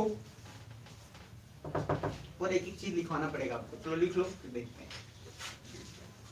जहां पे संसाधन का हक, ठीक है, संसाधन का हक इंडिविजुअल पे हो, व्यक्ति पे, एक व्यक्ति, मतलब पूरा संसाधन का हक जहां किसी व्यक्ति पे केंद्रित हो और व्यक्ति जितना चाहे उतना संसाधन का इस्तेमाल कर सकता है, तो उसको बोलते हैं। और व्यक्ति जितना चाहे उतना संसाधन का इस्तेमाल कर सकता है। इसमें सब बात है, जिसको जितना चाहिए ले लो, गवर्नमेंट कुछ नहीं बोलेगी।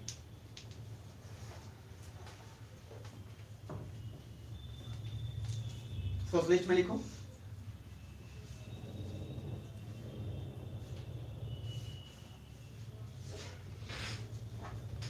संसाधन पे हक सरकार का होता है।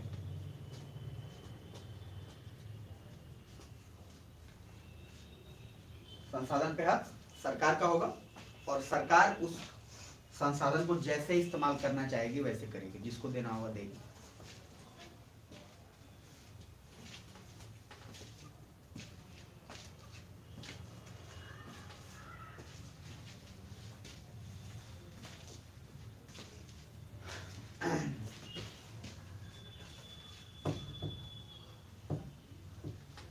हाँ जी, हो गया जी।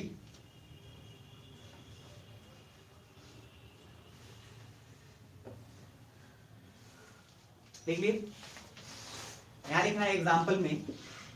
रुक जाओ, एग्जाम्पल से पहले कुछ बात और समझ लो। एक क्वेश्चन पूछ रहा हूँ, बताना मुझे जरा, बता के जो बता देगा सही ठेकुआ मिलेगा। इधर देख लो ध्यान से, ठेकुआ जानते हो ना, जानते करते हैं, प्लूटो से थोड़ी है। इधर देख लो, हेलो जल्दी, कैपिटलिस्ट सोशलिस्ट। मैं एक एग्जाम्पल बता रहा हूँ, आप लोग सोच के बताना, कॉमन सेंस सर प्लीज सभी बताना। दिमाग सबका यही है? तो आप दिमाग सबका यही है, एक बार जोर से जवाब दीजिए कि है कि नहीं है। यस और नो? यही है, मान लेते हैं हम। क्वेश्चन ये है, किस में, या कैपिटलिस्ट में या सोशलिस्ट में, इन दोनों में से किस में सबसे ज्यादा कंपटीशन होने का चांस है? कैपिटलिस्ट में कि सोशलिस्ट में? कैपिटलिस्ट में। देखो इधर, सोशलिस्ट में सरकार का हक सारे संसाधन पे, 10 आदमी कमा रहा है लेकिन सरकार 1000 आदमी को खाने के लिए दे रही है। तो जो आदमी जिसको आराम से राशन सब्सिडी मिल जा रहा है, वो कुछ पॉइंट ऑफ टाइम के लिए तो सोचेगा कि काहे मेहनत करें, हमको तो ऐसे ही मिल जा रहा है। नहीं सोचेगा क्या? जब हमको आसानी से मिल जा रहा है तो काहे मेहनत करें। लेकिन यहाँ क्या है, जिसमें जितना दम है वो उतना संसाधन इस्तेमाल कर सकता है। तो अगर एक आदमी इस्तेमाल करना चाह रहा है तो दूसरा भी सब क्या बोलेगा, अगर नहीं मेहनत करेगा तो क्या खाएंगे? अरे है ना? तो कंपटीशन जब यहाँ हाई होगा, इधर देखो, इधर इधर समझ लेना, तब जब हाई कंपटीशन होगा तो प्रोडक्ट भी अच्छा बनाएगा ये लोग, क्योंकि पता है कि अगर हम अच्छा प्रोडक्ट नहीं बनाएंगे तो हमारा नहीं बिकेगा। अरे है ना? यानी कि सर 2 आदमी चावल का दुकान खरीद के बेच रहा है, 2 आदमी, तो अगर 2 आदमी में से कोई तीसरा आदमी नया आके बेचना चाह रहा है तो उसको क्या करना पड़ेगा? क्वालिटी बढ़िया करना पड़ेगा। या सर नो? नहीं तो सर मारा जाएगा। तो जब हाई कंपटीशन होगा तो क्वालिटी बढ़िया कहाँ मिलेगा? यहाँ पूंजीवाद में। सोशलिस्ट में आओ, जब आदमी सोच लिया है कि हमको ऐसा ही मिल जा रहा है फ्री में, तो हम मेहनत काहे करें? तो जब मेहनत नहीं करेगा तो प्रोडक्ट क्वालिटी अच्छा के बुरा बेकार, क्योंकि उसको लगेगा कि जब आसानी से मिले जा रहा है तो क्या मेहनत करे। पापा है कमा के ला दे रहे, बस खाली खाना है और रोटी की देखना है। बुझा रहा है? कभी ये कभी वो, कभी ये कभी वो, कुछ बुझा रहा है? सही से बताइएगा। आपको नहीं लगता कि इसको डेवलप करने में टाइम लग जाएगा, विकसित होने में टाइम लग जाएगा? क्यों? क्योंकि सर इसमें का समाज का कुछ तमगा, अब ऐसे इसी पे क्वेश्चन डिबेट था, इंटरव्यू में फंसाया था। क्या बोला? रिजर्वेशन भी तो कुछ वैसा ही है। इसीलिए मैं आप लोगों को फर्स्ट से क्या बोल रहा हूं, अगर आप रिजर्वेशन कैटेगरीज में हो भी तब भी हमेशा जनरल कैटेगरी पे फाइट करने का दम रखो। आप ये मत सोचो कि हमारा क्वालिफाइड 89 हो जाएगा तो उतना ही मेहनत करेंगे। अरे कुछ बुझा रहा है, लेकिन मानसिकता तो है ना जी दिमाग में कि हम कायला मेहनत करें, हम तो 77 पे क्वालिफाई कर जाएंगे, तू मेहनत कर, तुमको 127 लाना पड़ेगा। तो सर आपका ग्रोथ रुक गया। तो इसलिए क्वेश्चन था कि रिजर्वेशन ठीक है, अच्छा है, लेकिन रिजर्वेशन बहुत बुरा भी है, क्योंकि समाज ये सोच लिया है कि हमारा जब इतना ही पे है तो मेहनत क्यों करें। अरे कुछ बुझा रहे हैं? तो मानसिक स्थिति के लिए वो भी ठीक नहीं है सर, और यही सबसे बड़ा प्रॉब्लम है। इसीलिए सुप्रीम कोर्ट में एससी और एसटी के ही लोगों ने खुद चैलेंज किया और बोला कि नहीं सर, एससी एसटी में भी रिजर्वेशन नहीं दीजिए। अब खुद एससी एसटी के लोगों ने बोला है, और चैलेंज है और न्यूज में आएगा। बोला कि सर अब एससी एसटी को रिजर्वेशन की जरूरत नहीं, हटाइए, नहीं तो समाज घनघोर रूप से नीचे जाएगा। क्योंकि आधा से ज्यादा सर कीड़े मकोड़े की तरह इस बात को मान लिए हैं मानसिक रूप से कि हम नहीं भी कमाएंगे तब भी सरकार हमको कुछ ना कुछ दे ही देगी। अरे कुछ समझ में आ रहा मेरी बात? तो सर एक तरफ अगर फायदा है तो एक तरफ नुकसान है। तो अगर बेस्ट क्वालिटी चाहिए तो कंपटीशन चाहिए। सर आईएएस सोचिए ना, आईएएस बोला जाता बस खाली घर रही आईएएस बना देंगे। आप एससी एसटी के हैं, अगर आईएएस यूपीएससी ने बोला आप एससी एसटी के हैं, आपको आईएएस बना दिया जाएगा, ठीक है। कितने लोग मेहनत करेंगे? बहुत कम लोग। अब सर उसी तरीके से जनरल कॉम्पिटिशन में बोल देगा ठीक है आप इस पर्टिकुलर फलना चिलना कास्ट के हैं, आपको आईएएस बना दिया जाएगा, कहाँ मेहनत करेंगे। लेकिन बोला गया बेटा एक ही तरीका है, एग्जाम दो, एग्जाम निकालो तो बने। तो लगे हुए रात भर दिन भर रगड़ रहे हैं, अरे है ना। तो कहने का मीनिंग है तभी तो बेस्ट आईएएस पे मिलेगा ना सर। आईएएस बेस्ट कब मिलेगा? जब मेहनती लोग होंगे, मेहनत करेंगे, उसमें से बेस्ट आएगा। अगर सर बिना, अगर सिर्फ आईएएस थोड़ी चुनना है यूपीएससी को, आईएएस चुनना है, यूपीएससी को बेस्ट कैंडिडेट चुनना है, बेस्ट कैंडिडेट। और बेस्ट कैंडिडेट तभी चुन पाएगा जब हाई कंपटीशन हो, क्योंकि उसको पता है कि अगर मेरा 4 नंबर आ गया, उसको 6 नंबर आ गया तो मेरा सिलेक्शन नहीं होगा, तो हमको और मेहनत करना पड़ेगा। तो आप और बेस्ट बनिएगा, और इन सब में जो सबसे बेस्ट होगा क्या बनेगा? तो सर सोशलिस्ट सुनने में बहुत बढ़िया लगता है, जब उसके अंदर जाइएगा तब पता चलेगा कि समाजवाद क्या है। कुछ बुझाया कि नहीं बुझाया? बुझा गया, बुझा गया ना। इधर देख लीजिए आप। तो सर कैपिटलिस्ट में क्या बोला मैंने कि जिसपे संसाधन का हक किसका हो, एक पर्टिकुलर इंसान का, और वो जितना चाहे उसका इस्तेमाल कर ले। संसाधन का हक किस पे हो? अगर किस पे? सरकार पे हो, और सरकार ये डिसाइड करे उसको कहाँ खर्चा करना है कहाँ नहीं, ठीक है। उसके बाद इसमें क्या लिखोगे? High competition. इसका फायदा high competition, so product will be so best quality, so best quality product, ऐसा ही लिख लेना। हाई कंपटीशन, प्रतिस्पर्धा क्या होगा? ज्यादा, सो क्वालिटी क्या होगा? Best quality product. सोशलिस्ट में क्या लिखोगे? Low competition, so poor quality of product. High competition,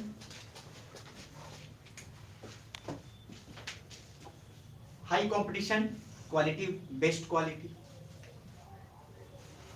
अच्छा जब कंपटीशन हाई रहेगा तो आपको नहीं लगता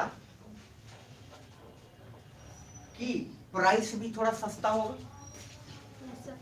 जब 10 लोग मार्केट में बेचेंगे एक ही सामान, 10 लोग चावल बेच रहे हैं, तो 10 लोग चावल बेचेंगे तो सबको बेचना है, कंपटीशन ज्यादा है, तो सर अपना दाम सस्ता करेगा नहीं करेगा? लेकिन दाम सस्ता करने के बावजूद भी प्रोडक्ट भी तो ठीक होना चाहिए, यानी कि सस्ता दाम में बेहतर प्रोडक्ट मिल जाएगा आपको, इसलिए यहाँ पे हो जाता है, यहाँ पे मुश्किल हो जाता है। यहाँ पे आप क्या बोलिएगा? इंडिया के लोगों को सस्ता चाहिए, लेकिन सर प्रोडक्ट भी क्या चाहिए? बढ़िया, जो कि पॉसिबल है क्या? आप प्रैक्टिकली सोचो, कैसे आप सोच सकते हो कि सर 10 रुपया में हमको वही फीलिंग है जो एडिडास वाला मिल जाता है। अब जैसी जूता निकाल, इतना महंगा, 4 लोग भाग गया, भाई भागेगा ना। मतलब कहने का लॉजिक ये है कि सर इसीलिए मैंने बोला था कि अगर किसी भी कंट्री में बहुत सस्ता कोई चीज मिल रहा है तो सर वो विकासशील नहीं है देश। इसलिए जब तक प्राइस जब तक महंगा हो रहा है, प्राइस महंगा वो समझिएगा देश विकसित कर रहा है। इसका मीनिंग और भी चीज है डेप्थ में, इधर देखिए। तो सर यहाँ क्या लिखे? High competition, best quality product. एक और लिख लो, प्राइस विल बी लो, सस्ता मिलेगा माल, प्राइस विल बी लो। और उसमें वही जोड़ देना, वहां low competition, poor quality of product and price will be high. Price high क्यों होगा? इसलिए होगा क्योंकि सर सीधी सी बात है, कंपटीशन है ही नहीं, तो एक ही आदमी बेच रहा है नॉर्मली, वो अपने गाँव में ही बात है, हमारा ही चावल है, 1 रुपए का चावल 1000 में बेचेगा। क्या क्या? बिल्कुल। और वही चीज मार्केट में क्या है, इसलिए कोई भी मार्केट कभी भी एक, जिसको मोनोपोलिस्टिक या ओलिगोपोली होता है, तो किसी भी मार्केट में अगर आप एक ही आदमी हो तो कभी मार्केट के लिए ठीक नहीं होता। अगर आप सोच रहे हैं कि हम ऐसा जगह बिजनेस करें, हमारा ही सिर्फ दुकान है, तो सर देश के विकास के लिए ठीक। जैसे 4 सुट्टा बार, सुट्टा बार जानते हैं? सब जान गया, जो नहीं जानते तो वो जान गया। अब एक ट्रेंड चल गया, चाय पीने कम जाता है, फोटो लेने ज्यादा। भाई पी लो, लेकिन फोटो लेना है। आजकल वही बना लगी, thanks to social media. Mummy व्यस्त है अपलोड करने में, पापा व्यस्त है चिट चैट करने में, बच्चा व्यस्त हो गया कहीं और ड्रग्स बेचने में। तो सर वही मैंने बोला कि चाय सुट्टा बार है, तो दूसरा आ गया MBA चाय वाला। मेरी बात समझ आ रही? फिर बीटेक चाय वाला, ग्रेजुएशन चाय वाला, अब भाई साहब CA चाय वाला, और भाई सब चाय ही पिला रहे हैं। चलिए ठीक है पिला रहे हैं, तो सर मार्केट के लिए ठीक है कि बुरा है? ठीक है, क्योंकि अगर एक ही सिर्फ रहेगा तो मनमानी प्राइस में बेचेगा। अब एमबीए चाय वाला सोचेगा हम ही हम हैं, चाय सुटावर कहेगा 5 रुपया में बनिया पिलाएंगे, सारा उधर मार्केट किसका लिया, अरे आया ना। तो इसे सुन रहे हो क्या, इधर देख लो लास्ट बस, अब ध्यान से समझना। मैंने आपको बोला अब एक एग्जांपल लिखना है ऐसे, जैसे देखो, तो अब मैंने बोला क्वेश्चन जो बोला क्वेश्चन लिखूंगा, लेकिन यहाँ एग्जांपल लिखना, सॉरी क्वेश्चन पर लिखना आर वी सोशलिस्ट, पहले जल्दी लिखो आर वी सोशलिस्ट, क्या हम सोशलिस्ट हैं, तो लिखो सेम वही डायलॉग जो वहां लिखे थे, yes we are socialist but the way we are socialist it totally change, पीछे जो लिखा वही चिपका दो यहाँ पे, बस वहां पे सॉवरेन की जगह पे सोशलिस्ट कर देना, ऐसा ना हो कि सॉवरेन भी चिपका लेना उसी में। ये तो चिटिंग करता है बच्चा सब, तो किताब का पेज नंबर भी लिख देता है उसमें, वो पर्ची पाके ले गया था, पर्ची में लिखा हुआ था किताब के पेज नंबर 35.3 के हिसाब से, वो भी लिख के लाया आंसर में, गजब है। चिटिंग भी मतलब नहीं करने आता है।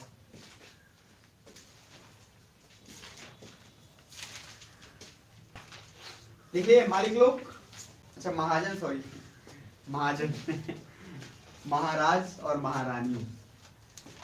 चलिए तो आरबी सोशलिस्ट वाला क्वेश्चन लिख लिए। चलिए अब आगे आते हैं नेक्स्ट, एक और नोट करके पॉइंट लिखिए। आज के समय में कोई भी या तो सोशलिस्ट या सिर्फ पूंजीवाद, सुन लो भाव समझ लो, उसके बाद अपने आप देख लेना। आज के समय में कोई भी देश ना तो सिर्फ सोशलिस्ट हो सकता है ना सिर्फ कैपिटलिस्ट हो सकता है, क्योंकि अमेरिका कैपिटलिस्ट होते हुए भी ऐसा बहुत सारा काम किया है, जैसे कि बेरोजगारी भत्ता देना, जैसे उन, और पहला कंट्री है सर, इसने पहली बार उन औरतों को जिनका कोई लाइवलीहुड, जिनका रहन सहन का कोई व्यवस्था नहीं, उनको दिया है वो पैसा। तो आज के समय में कोई भी देश सिर्फ या तो कैपिटलिस्ट या सिर्फ सोशलिस्ट नहीं हो सकता है, क्योंकि आज के समय का सेम वही कारण, क्या दोगे, एक तो इंटरकनेक्टिविटी जो आपको बोला, और दूसरा ग्लोबलाइजेशन। आप चाहते हुए भी फिर से एक तरफा नहीं हो सकते, तो कुछ आपका व्यवहार और इंडिया में क्या था, सबसे ज्यादा प्राइवेट एयरलाइंस कंपनी। अब लिख लो एग्जांपल में, इंडिया में सबसे ज्यादा प्राइवेट एयरलाइंस कंपनी है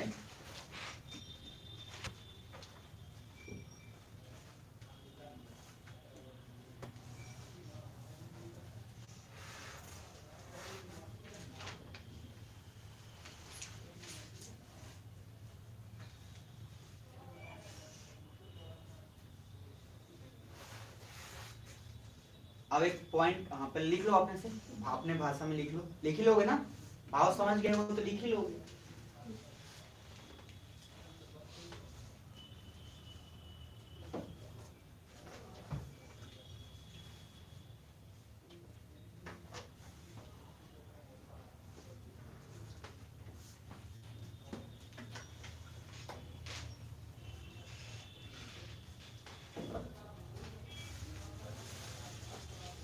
जो याद आ रहा है सब लिखो।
हो गया, आगे बढ़े।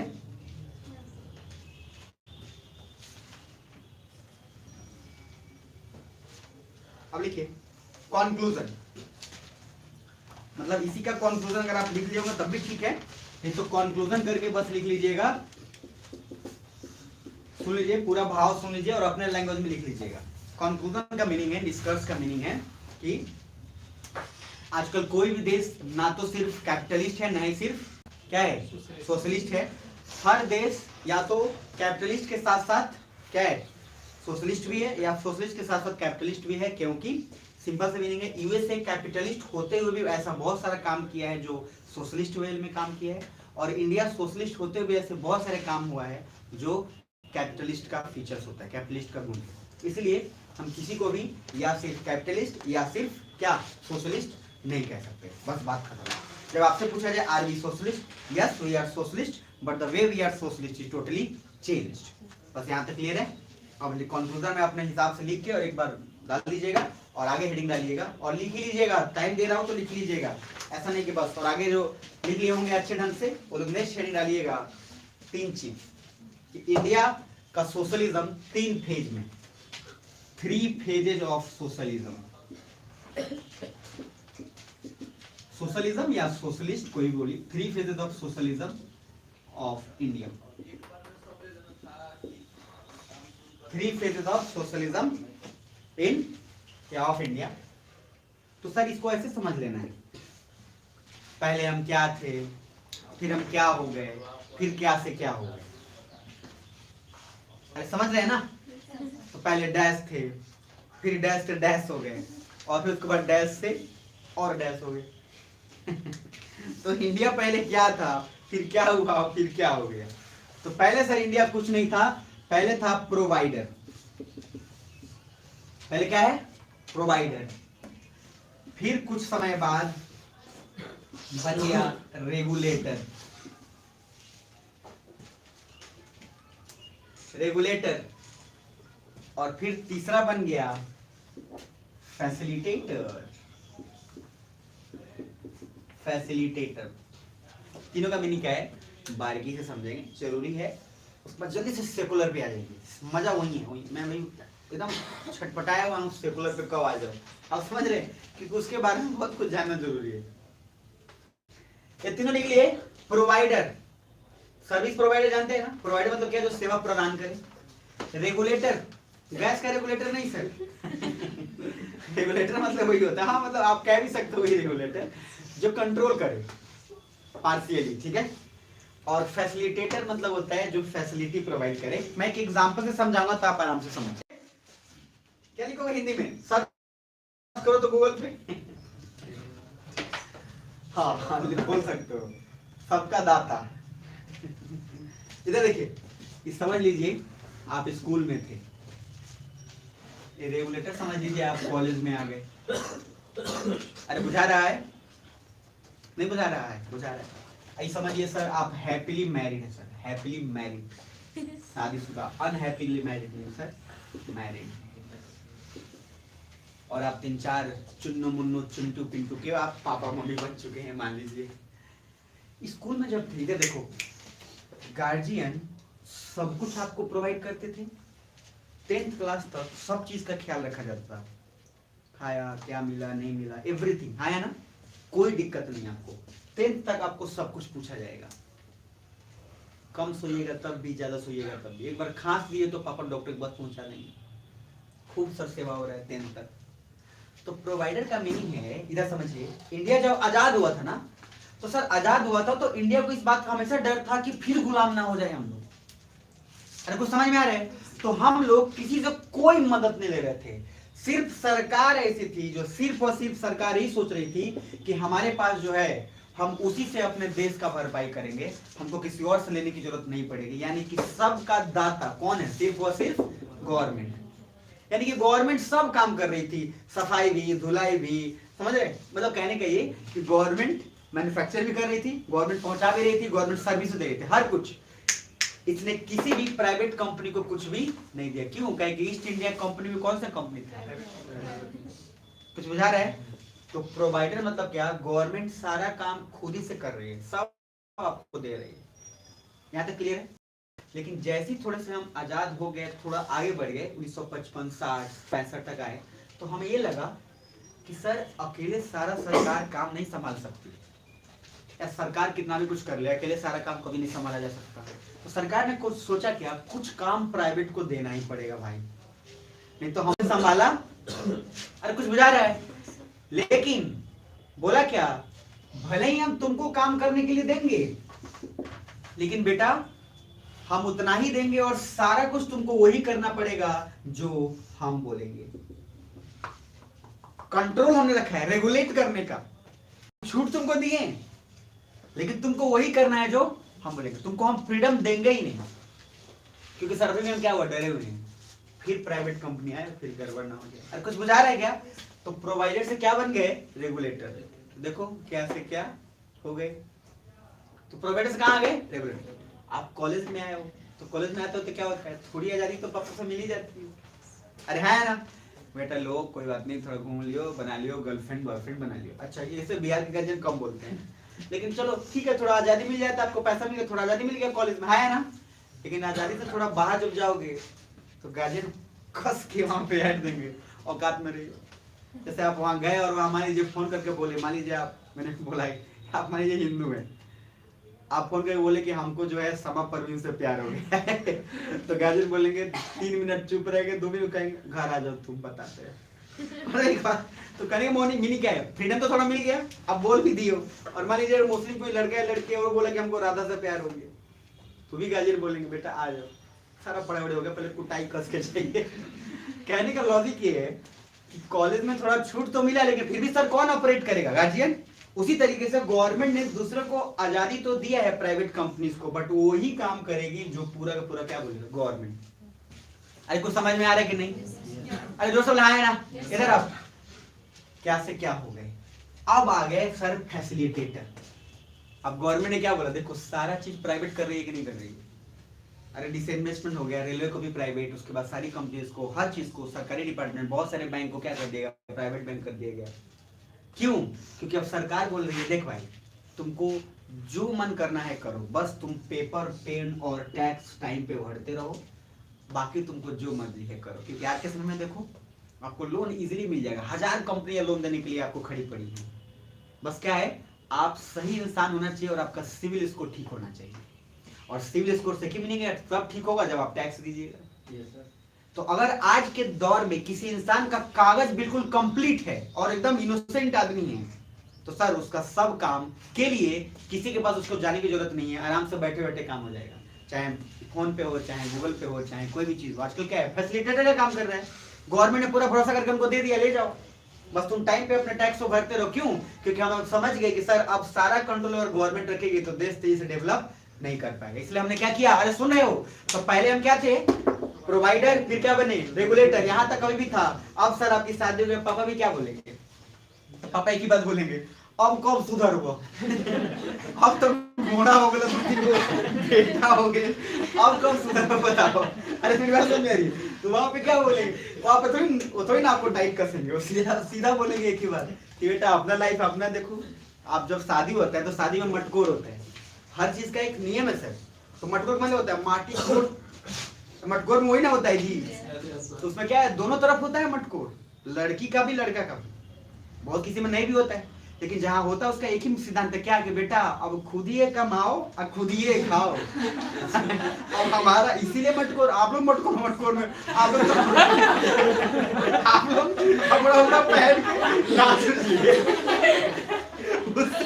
उसको देखो भाई जिसका आप अच्छा आपको देखो कुछ नहीं, आपके तो क्या है, नया कपड़ा पहनना है, खाना और कुछ नहीं, बाकी जिसका हो रहा है वो जाए। अरे है ना सर, उसके पीछे बहुत बड़ा लॉजिक है, आप समझ रहे, उसका मीनिंग है जाकर कि आप खुद से कमाओ और खुद से प्रॉफिट कमाओ और फिर सर खुद से खाओ, अब पापा मम्मी का सर छोड़ो पिंड।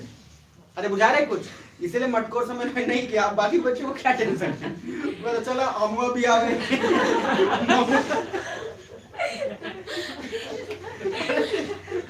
इंडिया में सर, इंडिया में ही ऐसा होता है, अमुआ भी आ गए। खैर मुझे उससे कोई आपत्ति नहीं है, लेकिन दिक्कत क्या है, दिक्कत ये है सर कि आप उनको बोल नहीं रहे हो, तो अब आप क्या करो, अब गार्जियन ने बोल रहे बेटा अब फ्री है, मतलब अब तू फैसिलिटेटर है, मतलब तुझे अब वो सारी आजादी मिलेगी जो तू करना चाहता है, बाकी अब तेरे ऊपर है, तू बस सही रह, बाकी तू जो मैंने कर। अरे है ना। तो पहले क्या थे सर, प्रोवाइडर, फिर क्या बने रेगुलेटर, फिर क्या बने फैसिलिटेटर। ऐसे लिखो लोगे। प्रोवाइडर मतलब जब गवर्नमेंट सारा काम खुद ही से करती है, सब कुछ, किसी प्राइवेट कंपनी की मदद नहीं ले, तो ये है प्रोवाइडर। ये हम आजादी के समय थे, लिख लो।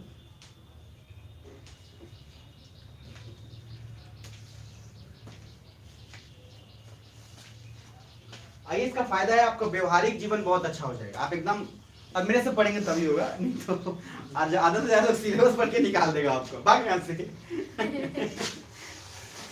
इसके बाद फिर आपको 4-5 लाख फिर। हाँ, इसमें प्रोवाइडर में सिंपल बोल दिया, आप समझ लो क्या, जब गवर्नमेंट सारा काम खुद करे और किसी प्राइवेट कंपनी पे कोई उसको कोई रोल नहीं हो, कोई योगदान नहीं हो, चाहे किसी पे भरोसा ना करे, तो प्रोवाइडर। ऐसा हम आजादी के समय थे, जब भारत आजाद हुआ था। Private company. हाँ बस, मतलब मैं प्राइवेट खाली लिख रहा था कि आपको याद रहे, कोई भी हो सकता है, बाहरी कंपनी, कोई भी, किसी को देना नहीं चाहती थी। प्राइवेट से मीनिंग सिंपल हो गया कि गवर्नमेंट के अलावा किसी का भी कोई हस्तक्षेप नहीं चाहिए, बस। मतलब उस पर डिपेंड नहीं, बिल्कुल नहीं दिया ना, किसी को पावर दिया उसने, कुछ खुद ही से बोला हम खुद ही पानी सप्लाई करेंगे। जैसे देखो, अब एक आदमी आप घर में है, आपने बोला हम खुद ही से झाड़ू पोछा करेंगे, खुद ही खाना बनाएंगे, खुद ही हम घर तक पहुंचाएंगे, सभी का। ये आपने काम किया, क्यों? क्योंकि आपको मान लो आपका रीजन हो सकता है कि हम नहीं देंगे किसी को, लेकिन अब आपने जब पैसा कमाया, क्योंकि सर यहाँ तक आते हैं तो देश तो डेवलप करने लगा ना। अरे देखो सर, कोई भी बिजनेस जब शुरू होता है तो शुरुआत में एक आदमी जो होता है अकेले खुद काम करता है उस दुकान में। जब वो दुकान बड़ा हो जाता है तो फिर 2 को रखेगा, अरे है ना। और जब बहुत बड़ा हो जाएगा तो ऑटोमेटिक बात है वो खुद फ्री हो जाएगा और सबको उसके बाद बोलेगा तुम ऑपरेट करो। सेम वही चीज यहाँ पे है। यहाँ पे किसी पे भी भरोसा नहीं कर रहा है, क्यों? क्योंकि किसी को भी रखेगा तो पता नहीं क्या हो जाएगा। रेगुलेटर में सरकार ने बोला कि ठीक है हम प्राइवेट कंपनी को रखेंगे, 2-3 को स्टाफ रख लो, लेकिन 2-3 स्टाफ को पूरा टाइट करके रखा कि हम जो कहेंगे वही, तुम अपना दिमाग नहीं लगा सकते। और तीसरा में आते तो बोले कि बस अब बड़ा हो गया। अच्छा, कंपनी का कोई भी तभी है, जैसे मुकेश अंबानी का मान लो छोटा सा कंपनी था, कोई भी कंपनी जब बढ़ता है, आप देखते हो ना, होटल के एग्जाम्पल ले लो ना, जैसे मान लो यहाँ पे जयसवाल होटल फेमस है, तो जहाँ भी आप जिस जगह पे हैं, आप वहाँ अपने मातृभूमि का कोई फेमस चीज बताइए आराम से। तो जयसवाल जो जगह है, तो जयसवाल बहुत छोटा होटल था। आप आमतौर पर सुनेंगे तो बहुत गाजी में बोलेंगे पहले तो जंगल रहे सब, तो सर तो सब अधिकतर गाजी नहीं बोलेंगे ये सब बस के पहले सारा जंगले रहे। तो भाई बात तो सही है, जंगले में आदमी बस पे करता है, इंसान खुद जंगली है। अब सर कहने का लॉजिक है कि जयसवाल पहले क्या था, छोटा होटल। अरे है ना, टाइम बढ़ता गया, बड़ा हो गया, आज देखोगे सर अच्छा खासा स्टाफ उसमें काम करता है, 50, 100, 150, 200 बहुत सारे स्टाफ हो गए। क्यों?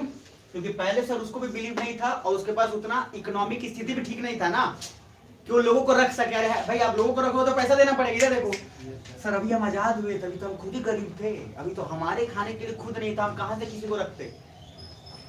दोनों कॉन्टेक्स्ट है ना, आजाद हुए सर खुद मरे पड़े, अंग्रेज ऊपर से पीट पट के गया अलग। अरे नहीं की तो हम डरे हुए हैं, तो हमने किसी भरोसा नहीं किया। अब थोड़ा हिम्मत आया हमें तो हमने किसी को दिया, लेकिन पूरा उस पर एकदम टाइट करके रखा उसको, कोई अपना ही दिमाग में लगाया।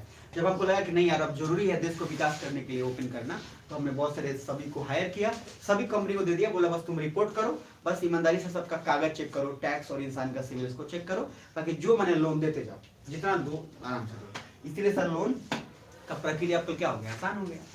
पहले आप लोन लेने जाइएगा सरकार के पास, सर नाक रगड़ जाएगा, चप्पल घिस जाएगा, नहीं मिलेगा लोन। आज आप देखो गरीब से गरीब भी लोन ले रहा है, समझ पा रहे हैं? बहुत सारे अलग छोटे छोटे ऐप के थ्रू भी लोन मिल जा रहा है, क्रेडिट भी ना भी, ये सब कुछ बहुत सारा, इतना सारा आ गया कि सर आप आराम से दे जाएगा, उस पर ब्याज कमा रहा है। तो यहाँ तक क्लियर है? इसमें क्या लिखे? इसमें फैसिलिटेटर में क्या लिखोगा, सिंपल ऐसे लिखो कि जब सरकार ने सभी काम को अलग अलग लोगों को दे दिया कि भैया सफाई तू कर, खाना तू पहुंचाएगा, फिर तू वो कर, तो सर जब काम को बांट दिया गया और दूसरे लोगों को दे दिया गया, दूसरे प्राइवेट कंपनी को, सभी को, तब वहां क्या हुआ, फैसिलिटेटर का काम करने लगा। तो रेगुलेटर में जरूर प्राइवेट को रेगुलेटर में दिया था, लेकिन टाइट करके रखा था मामला। फैसिलिटेटर में जाते जाते पूरा खुलेआम छूट दे दिया और बोला कि बस पेपर ऊपर चेक करके रखना ठीक से कि सही है इंसान है, गलत इंसान ना हो, बाकी सारा रिपोर्ट हमको करते रहो। यहां तक क्लियर है? नेक्स्ट हेडिंग डालिए, सेकुलर। सेकुलर धर्मनिरपेक्ष।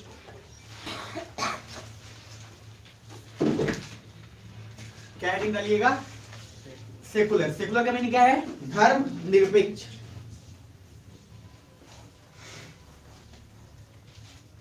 तो धर्म निरपेक्ष सेकुलर सेकुलर में पहला लाइन लिखिए, इंडिया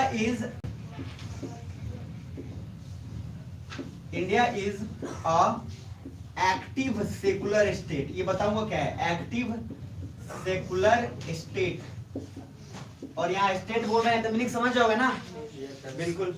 तो India is a active secular state, clear है बॉस? बस इसका मीनिंग समझना है कि हम एक्टिव सेकुलर, हम सब लोग जानते हैं, अधिकतर आदमी को लगता है हम सेकुलर है। सेकुलर में भी बहुत सारी चीजें हैं बॉस, इस दुनिया में बहुत सारी चीजें हैं जो सेकुलर को अलग अलग तरीके से डिफाइन किया गया है। सेकुलर हम सिर्फ जानते हैं, लेकिन सेकुलर के अंदर बहुत सारे डेप्थ हैं जो किसी को नहीं पता चलता है। प्लीज यहाँ ध्यान से समझिएगा, सेकुलर का मीनिंग क्या बोला? धर्मनिरपेक्ष। और धर्मनिरपेक्ष का मोटा मोटा मीनिंग क्या है कि सर हम किसी भी धर्म को क्या कर रहे हैं, किसी भी धर्म को हम एक बराबर से ही मानते हैं, कोई हम इसमें भेदभाव नहीं करते। इधर देखो, प्लीज समझ लेना दो बात। एक ऐसा आदमी जो भगवान में बिलीव करता हो, जानते हैं ना, एक होता है थीस्ट, ये मैंने जिक्र किया था आपको, और एक होता है एथिस्ट। तो थीस्ट का मीनिंग क्या है? जो भगवान पे भरोसा करता हो। बीच का एक और रास्ता है जिसको बोलते हैं एग्नोस्टिक। पहले ऐसे बना लो, खनाक्सी। एक है थीस्ट, एक है एथिस्ट। एक ऐसा इंसान जो भगवान पे बिलीव करता हो, जो गॉड पे बिलीव करे, दैट इज थीस्ट। एक ऐसा इंसान जो गॉड पे बिलीव नहीं करता हो, दैट इज एथिस्ट।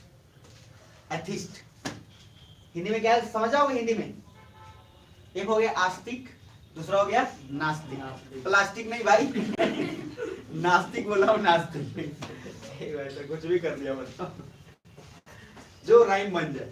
जब तक रहेगा समोसे में आलू, तब तक रहेगा तेरा हो सालू। अब जब नहीं कुछ बोला तो सर में कुछ भी मिला दिया। आजकल ऐसे कवि हर गाँव में, हर घर में पाया जाता है, कुछ भी मिला देता है। ठीक है, जब तक नहीं खाएगा तो मेरा झापड़, तब तक कैसे ठीक करेगा पापड़। कुछ भी करके भाई कुछ भी कर दिया, मतलब जो इधर से मिला उला बना दिया। उसके बाद आपको सुनाएगा, आप कहोगे यार पक गया दिमाग, लेकिन आप उसको मुंह पे बोल नहीं सकते, क्योंकि वो लोग अपने हैं ना, अपने ही कुछ कारीगर होते हैं, या बुआ जी के बेटे या मौसा जी की बेटी हो गई, सुनेंगे बुआ जी हम कविता लिखे हैं। अच्छा, अब आपका दिमाग कर रहा है कि सुनने का मन तो है नहीं, लेकिन माँ वहाँ खड़ी है, बोले कि बात करना है अरे कैसे कैसे नहीं बात करोगे, तो आप मजबूरी में कविता सुन लेते हो। राम ने कहा तो बहुत बढ़िया हुआ बेटा, कहाँ से लिखे बड़ा अच्छा, उसको भी सामने लोग समझ जाता है कि हम अपने से खुद से लिखे। बाद में को लगता है कि बच्चा हो थोड़ा बड़ा हो जाओ, सारा कविता ठीक हो जाएगा। इधर आइए, थीस्ट, एथिस्ट, दूसरा क्या है एग्नोस्टिक। इधर देखिए, थीस्ट का सिंपल मीनिंग है, अच्छा मुझे एक बात बताओ, आप कैसे इंसान को पसंद करोगे? नॉर्मली मुझे बताना। सर एक ऐसा इंसान है जो भगवान पे भरोसा करता है। सर बहुत लोग होते हैं, अगर आप उनके भगवान के बारे में कुछ बोल दिया ना, बाई गॉड वो लोग चप्पल चला देंगे सर जो भी अगर किसी हद तक पहुंच जाएंगे वो लोग। सुन रहे हो सर उनके बारे में? जैसे मेरा ही फ्रेंड है इसलिए मैं बोल रहा हूँ, उसको जैसे ही मैंने बोला कि गणेश जी क्या है, कुछ बोल दिया नॉर्मल, तो कहेगा क्या भाई, वो इतना नाराज हो जाएगा सीरियसली, मतलब आपको कष्ट दे देगा वो पूरी तरीके से, आप यहाँ से निकल ही जाइए बोल। तो आपको ऐसा भी होना ठीक नहीं। अच्छा एक ऐसा इंसान है जो कहता है हे भगवान हुआ सब बखेड़ा भाई कुछ ऐसा भी इंसान है जो बिल्कुल भी नहीं मानता। सर आपको यहाँ रहना है, क्योंकि यूपीएससी भी आपसे यही चाहती है। एग्नोस्टिक का एक मीनिंग है कि सर देखो मैं भगवान को नहीं मानता, लेकिन अगर कोई इस बात को मानता है तो मुझे उससे कोई तकलीफ नहीं। मेरी बात समझ रहे हो? देखो मैं पर्सनली नहीं मानता, लेकिन अगर तुम मानते हो तो उससे मुझसे कोई दिक्कत नहीं। यहाँ थीस्ट में क्या है? थीस्ट में ये है कि एक ऐसा इंसान जो भगवान को मानता है और आप नहीं मानते तो कहेगा पापी कहीं का। सर आपको अजीब बात बोलिएगा, तुम पापी हो, तुम्हें आपको लगेगा गजब आदमी है ये। सर बहुत सारा आपको टाइटल लगा देगा पापी कहीं का। अच्छा यहाँ वाला क्या है? इसका अलग, ये मानता नहीं है और जो मान रहा है उसको कहेगा सब डूंगे काम करेगा, हरे लेके भगवान के शरण में जा रहा है। तो सर दोनों लॉजिक ठीक नहीं है, ना थीस्ट नहीं एथिस्ट। एग्नोस्टिक में सिंपल क्या लॉजिक है बॉस? देखो पर्सनली मैं बिलीव नहीं करता, या पर्सनली मैं बिलीव करता भी हूं, और जो नहीं करता है या करता है मुझे उससे कोई आपत्ति नहीं है, बात खत्म। कौन ठीक लग रहा है सुनने? सहज लग रहा है सुनने में, तो अच्छा ही लग रहा है आपको, लेकिन कभी कभी इनके पाले में मत चल जाइएगा। कुछ लोग ऐसे बोलते हैं सर, वहां पे आपको क्या करना है? सिंपल ही करना है, कभी भी आर्गुमेंट मत फंसिए। सिंपल बोले देख बॉस हम नहीं मानते, तुम मानते हो हमको उससे कोई तकलीफ भी नहीं, तुम मानो भगवान का पूजा करो, मिट्टी का पूजा करो, बर्तन का पूजा करो, पेड़ का पूजा करो, अच्छा चीज है, पूजा करो, कोई दिक्कत नहीं, हम पानी नहीं ला देंगे, कोई तकलीफ नहीं है। तो लॉजिकली कहने का मीनिंग है आपको सर यूपी से क्या बोलते हैं एग्नो, क्यों जानते हो? जब ऑफिसर बनोगे ना तो सर आपको इनसे भी सामना होगा, इनसे भी सामना होगा। और इंटरेस्टिंग बात, आपको हिंदू धर्म वाले माला पहनाएंगे, मुस्लिम वाले आपको चादर उड़ाएंगे, फिर कोई और करेगा। तो वही मैं बार बार जिक्र करता हूँ, आईएएस का वही खूबसूरती है कि एक आईएएस ऑफिसर आपको और आपको चारों धर्म, पांचों दसों धर्म का सब कुछ आपके पास आए, सब कोई अपना अपना कंसर्न लेके आ जाएगा। कुछ समझ में आ रहा है? ना कुछ बुझा रहे कि नहीं बुझा रहा है? बस लास्ट तो सर अब देखिए क्या करना है। मैंने बोला आपको तीन चीज, थीस्ट, एथिस्ट और कौन सा बोला? एग्नोस्टिक। नास्तिक हो गया, ये हो गया, सॉरी ये आस्तिक, ये हो गया नास्तिक, और एग्नोस्टिक के बीच में रख लीजिएगा सर, इसका हिंदी आप देख लेना। बाकी सिंपल, जो भगवान पे भरोसा करे या नहीं करे, परंतु उसको इस बात से कोई तकलीफ नहीं हो कि सामने वाला मानता है कि नहीं मानता है, उसको बोलेंगे एग्नोस्टिक। अब आप नेक्स्ट हेडिंग डालिए, क्योंकि मेन काम का वही चीज है।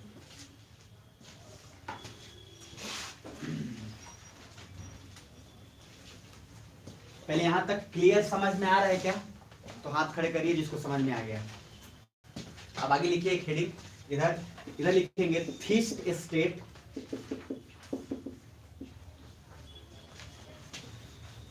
और इधर लिखेंगे थीस्ट के बाद सेकुलर स्टेट।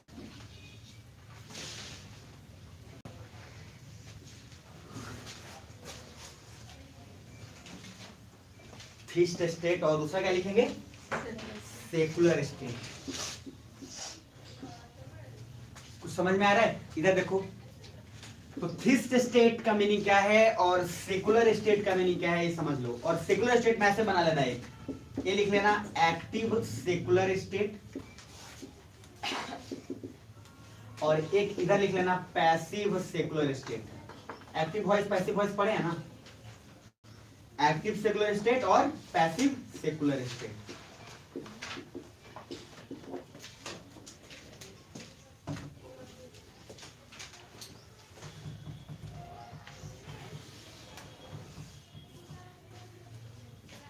सऊदी अरेबिया जानते हैं आप लोग? बहुत बढ़िया से जानते हैं, नाम सुना ही होगा, पार्ले नाम तो सुना होगा।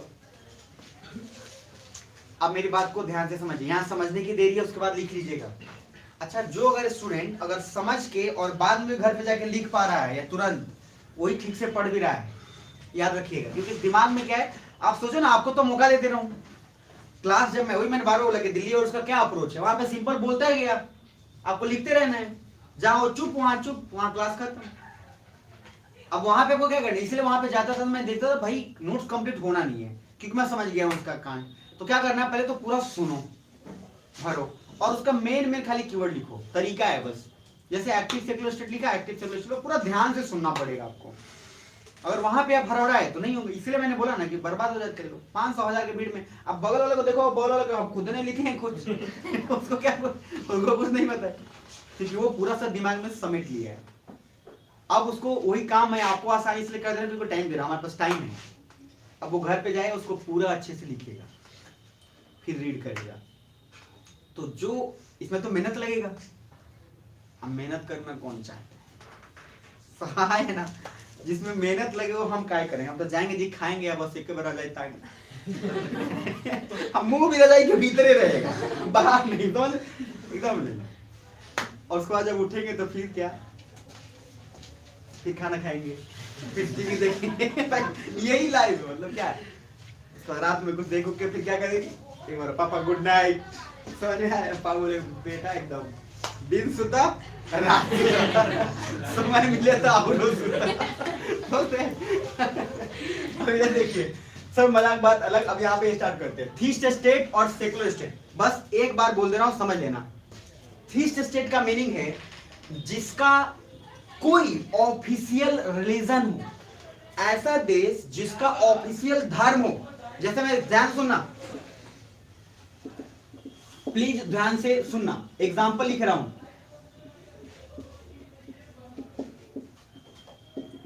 एक ऐसा देश जिसका एक ऑफिशियल क्या हो, धर्म हो, जैसे Saudi Arabia. Sir Saudi Arabia में याद रखिएगा, धर्म बड़ा है कानून से, religion is greater than law. अगर वहां पे किसी को सजा देना है और कानून में है कि ये सजा इसको मिलना चाहिए, लेकिन अगर धर्म आ गया उसमें तो धर्म की बात मानी जाएगी, कानून की नहीं। यानी कि सर बहुत डेंजरस जगह है सर। वहां पे सिर्फ और सिर्फ इधर इधर इंडिया में जो भी नियम बनाया जाएगा वो धर्म को ध्यान में रख के बनाया जाएगा कि कानून को ध्यान में रख के बनाया जाएगा? कानून को। सऊदी अरेबिया में सिर्फ धर्म को ध्यान में रखकर नियम बनाया जाएगा। जैसे वहां नियम है कि इस्लाम धर्म के अलावा जितने सारे लोग हैं उन सबको टैक्स देना पड़ेगा, ठीक है, नियम है वो, इस्लाम धर्म को नहीं। तो कानून बनाया गया इस्लाम धर्म को टैक्स नहीं देना है, बस इस्लाम धर्म के लोगों को मन करे तो एक टैक्स होता है जिसको बोलते हैं जकात। उस साल भर में एक बार अगर इस्लाम के लोगों को मन करता है तो चैरिटी के तौर पे जकात दे सकते हैं, नहीं तो उसमें भी कोई दिक्कत नहीं। यानी कि सर वहां धर्म को ज्यादा प्रेफरेंस मिल रहा है कि इंसान को, धर्म को। तो सर वहां religion is greater than law. वहां पे एक ऑफिशियल धर्म है सर, जो देश बोलता है कि हमारा ऑफिशियल धर्म सिर्फ और सिर्फ क्या है, इस्लाम। और वहां इस्लाम का सर ऐसा स्थिति है, वहां देखो हर किसी का तेल और कुएं का फैक्ट्री है, मतलब तेल का वहां पे वैसे ही खदान है, सबका छोटा छोटा ऐसे ही बिजनेस है। क्या करता है, सब सोए रहे वैसे सर, चरस गांजा पी के लोटा टूटा हुआ है। फिर 12-1 बजे नहा धो के शैम्पू को लगा के निकलेगा, फिर जाकर सर क्या करेगा, वही पे जाएगा टैक्स सोच लेगा, वहां पे टैक्स देंगे। बिहारी लोग हैं वहां जिंदाबाद। क्या हंस देता है हर बात में, हंसी बड़ा है, ऐसा वाला डेजर्ट के सामने से हंसा देगा तो। देखिए अब सर क्या आपको सोच के बुरा लग रहा होगा अभी, बट दिस इज अ नियम सर। वहां यहाँ देखिए वहां पे एक नियम था, जैसे नियम था वहां पे कि कोई भी लड़की बिना किसी पुरुष के साथ, चाहे वो भाई हो कोई भी हो, दादाजी हो कुछ, उसके साथ अकेले नहीं जा सकती। मैंने बोला लड़की को ये भी नियम नहीं है कि उस थिएटर भी नहीं देख सकती है, सिनेमा भी नहीं देख सकती है, ड्राइविंग लाइसेंस तो सर दूर की बात हटा दीजिए, गाड़ी नहीं चला सकती है, ड्राइविंग लाइसेंस की अप्लाई नहीं कर सकती है, सब सारे नियम है। अब सर वहां पे धर्म को ध्यान में रख के किया गया कि इस्लाम धर्म। तो सर ऐसी स्थिति है वहां पे कि अब मैंने जो बोला है कि जकात, ये जकात सिर्फ और सिर्फ क्या है, इस्लाम के लोगों के लिए बोला गया कि आपको मन है तो साल में एक चैरिटी के तौर पे आप दे सकते हैं, अन्यथा कोई दिक्कत नहीं। आप सोचो टैक्स तो सबको देना चाहिए ना, इधर इधर। तो थ्री स्टेट का मीनिंग क्या है, जिसका कोई ऑफिशियल धर्म हो, ऑफिशियल रिलीजन। चलिए यहां तक क्लियर है? क्या मैं बात समझा पा रहा हूं आप लोग को? ठीक है। अब है सेकुलर स्टेट जिसका कोई ऑफिशियल धर्म नहीं हो, नो ऑफिशियल रिलीजन। एग्जाम्पल कौन? ईस्ट और वेस्ट, इंडिया ईस्ट वेस्ट। मतलब कहने के लिए तो सर नो ऑफिशियल रिलीजन। तो धर्म निरपेक्ष का मीनिंग क्या है सर? अगर कोई भी धर्म सबसे ज्यादा सुरक्षित पूरे वर्ल्ड में कहीं है तो सिर्फ एक ही कंट्री है, इंडिया। शाहरुख खान साहब को एक बार चस्का लग गया गलती से, लेकिन गलती से स्टेटमेंट बोल दिया कि पाकिस्तानी ठीक है, मतलब बात बात में आ गया। तो इंडिया के लोगों को ने कुछ नहीं सर, कोई दिक्कत नहीं, इंडिया के लोगों ने कुछ नहीं बोला, कोई कुछ नहीं बोला। राजनीति तो हर जगह होता ही है, राजनीति तो सर बिना राजनीति का देश कैसे चलेगा। तो शाहरुख खान साहब कुछ दिन पाकिस्तान में रहे, रियल स्टोरी बता रहा हूं आपको, अनऑफिशियली। उसके बाद जैसे रहे कुछ दिन बाद उनको आइडिया लग गया, तब आके कह रहे हैं पाकिस्तान में इस्लाम भी खतरे में है। तब आके कह रहे हैं कि भारत से ज्यादा सुरक्षित देश किसी भी धर्म के लिए कोई नहीं। सर इंडिया ऐसा नहीं कि अभी था और हमारा देश है इसलिए बोल रहे हैं। हम क्या बोले थे एथिक्स में, हर चीज को लॉजिकली समझना है। इंडिया एक ऐसा देश है जो आदि अनादि काल से सारे धर्मों को समेट के रखा है, हर टाइप के लोग यहाँ पे रहे हैं। मेरी बात सुन पा रहे ध्यान से? तो यहाँ कोई ऑफिशियल रिलीजन अगर हम बनाते हैं, सुनो ध्यान से, तो क्या आपको लगता कि बवाल होता? अरे याद करो ना, सेंटर ग्रेटर देन स्टेट्स इधर। तो हमने क्या बोला, इतने धर्म जाती हैं, क्या बोला था इनवॉलेंटरी फेडरलिज्म के बाद? यही तो बोला था आपको, क्या डाइवर्सिटी। इतना विभिन्नता है कि सर हम किसी एक को क्या ऑफिशियल रिलीजन बना सकते थे क्या? नहीं। तो सर यहाँ पे कोई, इसलिए सर यहाँ पे इंडिया में इतनी आजादी और पूरे वर्ल्ड में किसी कंट्री में नहीं। जितना आजादी सर आप भोग रहे हैं ना, मैं वही बोल रहा हूँ, लकी मनाइए अपने आप को कि आप बिहार में जन्म लिए। नहीं तो बोला था ना 1 इंच से इधर उधर होना था बस सारा का, नहीं तो नेपाल जाते, नहीं तो फिर कहाँ जाते, नीचे श्रीलंका भी है, कहाँ जाते भगवान। तो इसलिए कहने का मीनिंग है सर बहुत लकी है। मैं पर्सनली अपने आप को बहुत लकी और प्राउड मानता हूँ, क्योंकि सर इतनी आजादी और इतना सुकून ना कहीं नहीं मिलता है, इसके बावजूद भी कि हमारा पड़ोसी इतना खतरनाक है हरामखोर। जब कुछ होता है बोलता बम मार देंगे। तो लॉजिकली कहने का मीनिंग क्या है सर, इधर जिसका कोई ऑफिशियल धर्म हो तो थीस्ट बोलेंगे कि सेकुलर बोलेंगे? अरे बोलो यार, थीस्ट। जिसका कोई ऑफिशियल धर्म है इसको क्या बोलेंगे? सेकुलर। यहाँ तक क्लियर है? देखो मैं टीचर उचर की तरह पढ़ाता रहता नहीं, मैं बार बार बोल दे रहा हूँ, प्रोफेशनलिज्म और वो सब हमसे ट्रीट करोगे तो सब काम नहीं होता है। टीचर आए खड़ूस की तरह बोले ये है ना, वो सब काम नहीं होगा अपने से। इधर पढ़ना है। मैं बोल रहा हूँ कि सर जब तक आप पूरा कनेक्ट हो के ऐसा ना लगे कि ये कोई अपना ही आदमी सामने से चिल्ला रहा है बोल रहा है, तब तक आप पढ़े और समझ भी नहीं पाएंगे। नहीं तो खड़ूसपन हमें भी है, मैं बता रहा हूँ। ऐसा खड़ूसपन हुआ कि वो देख के लगेगा कि बाप रे, दिमाग खराब हो जाएगा। आराम से आएंगे, जब भी कुछ बोलोगे, कुछ बोलवे नहीं करना है टीचर, वो पागल हुआ पड़ा है। क्यों? क्योंकि उसको ऐसा लगता है, क्या लगता है कि घोड़ा अगर घास से दोस्ती करेगा तो खाएगा क्या? अरे बेवकूफ आदमी, घास से दोस्ती नहीं किया जाता है, घास दोस्त पहले से होता है। आपको उसको बस एहसास जताना है। तो टीचर खड़ूस बन जाते हैं और प्रोफेशनलिज्म ये वो फलाना ढिंगाना समझना इंपॉर्टेंट है। सुन पा रहे हो ध्यान से? किसी को बुरा तो नहीं लग रहा? आइए इधर। तो सर जिसका कोई ऑफिशियल धर्म नहीं है उसको क्या बोलेंगे? सेकुलर की थी सेकुलर। लेकिन इंटरेस्टिंग यहाँ है सर, एक्टिव और पैसिव। एक्टिव सेकुलर स्टेट उसको बोलेंगे जहां पे सब धर्म को बराबर का अधिकार मिलता। देखो इधर इंडिया में बनारस हिंदू यूनिवर्सिटी है तो अलीगढ़ मुस्लिम यूनिवर्सिटी भी है, कोई रोक टोक नहीं है सर। अगर हिंदू यूनिवर्सिटी है तो मुस्लिम यूनिवर्सिटी भी है, क्रिश्चियन का भी है, जैनिज्म का भी है। लेकिन पैसिव सेकुलर स्टेट का मीनिंग सिंपल है, जहां पे सब धर्म को बराबर रूप से भाव नहीं दिया जाता। जैसे यूएसए में सिर्फ और सिर्फ क्रिश्चियनिटी को प्रमोट किया जाता है। फ्रांस वाला इस्लाम को देखना नहीं चाहता है, वो इस्लाम को कटवा देता है बार बार, वो उसका अलग सर एक राजनीति चलता है। तो कहने का लॉजिक क्या है, ये लोग सभी धर्म को बराबर प्रमोट करते हैं क्या? नहीं। तो जब किसका कोई ऑफिशियल धर्म भी ना हो और साथ साथ सारे धर्मों को बराबर प्रमोट करता हो तो क्या बोलेंगे? Active secular state. जरा फर्स्ट लाइन देखो तो सेकुलर में क्या लिखवाया हूं मैं, पढ़ो क्या लिखवाया हूं। फर्स्ट लाइन सेकुलर में, India is a active secular state. मतलब इंडिया एक ऐसा देश है जहां पे कोई धर्म ऑफिशियल नहीं है, प्लस सारे धर्म को बराबर प्रमोट किया जाता है। जहां पे बनारस हिंदू यूनिवर्सिटी है तो अलीगढ़ मुस्लिम यूनिवर्सिटी भी है, और उसी टाइप से जामिया मिल्लत इस्लामिया भी है। उसी तरीके से हर धर्म को बराबर प्रमोट किया जा रहा है। तो सर आराम से अपने सहज लैंग्वेज में लिख लीजिए और जीवन का आनंद लीजिए। तो मुझे यहाँ पे एक बात बताना, यहाँ पे क्या लिखो? Religion is greater than law. तो यहाँ क्या लिखोगे? Law is greater than religion. Sir India में बताओ ट्रिपल तलाक आया ना जी? तो ट्रिपल तलाक आया तो इंडिया में लॉ बनाया गया धर्म पे, तो रिलीजन ज्यादा बड़ा हुआ कि लॉ बड़ा हुआ? लॉ। तो law is greater than religion. इसलिए इंडिया को क्या बोल रहे हैं? India is active secular state.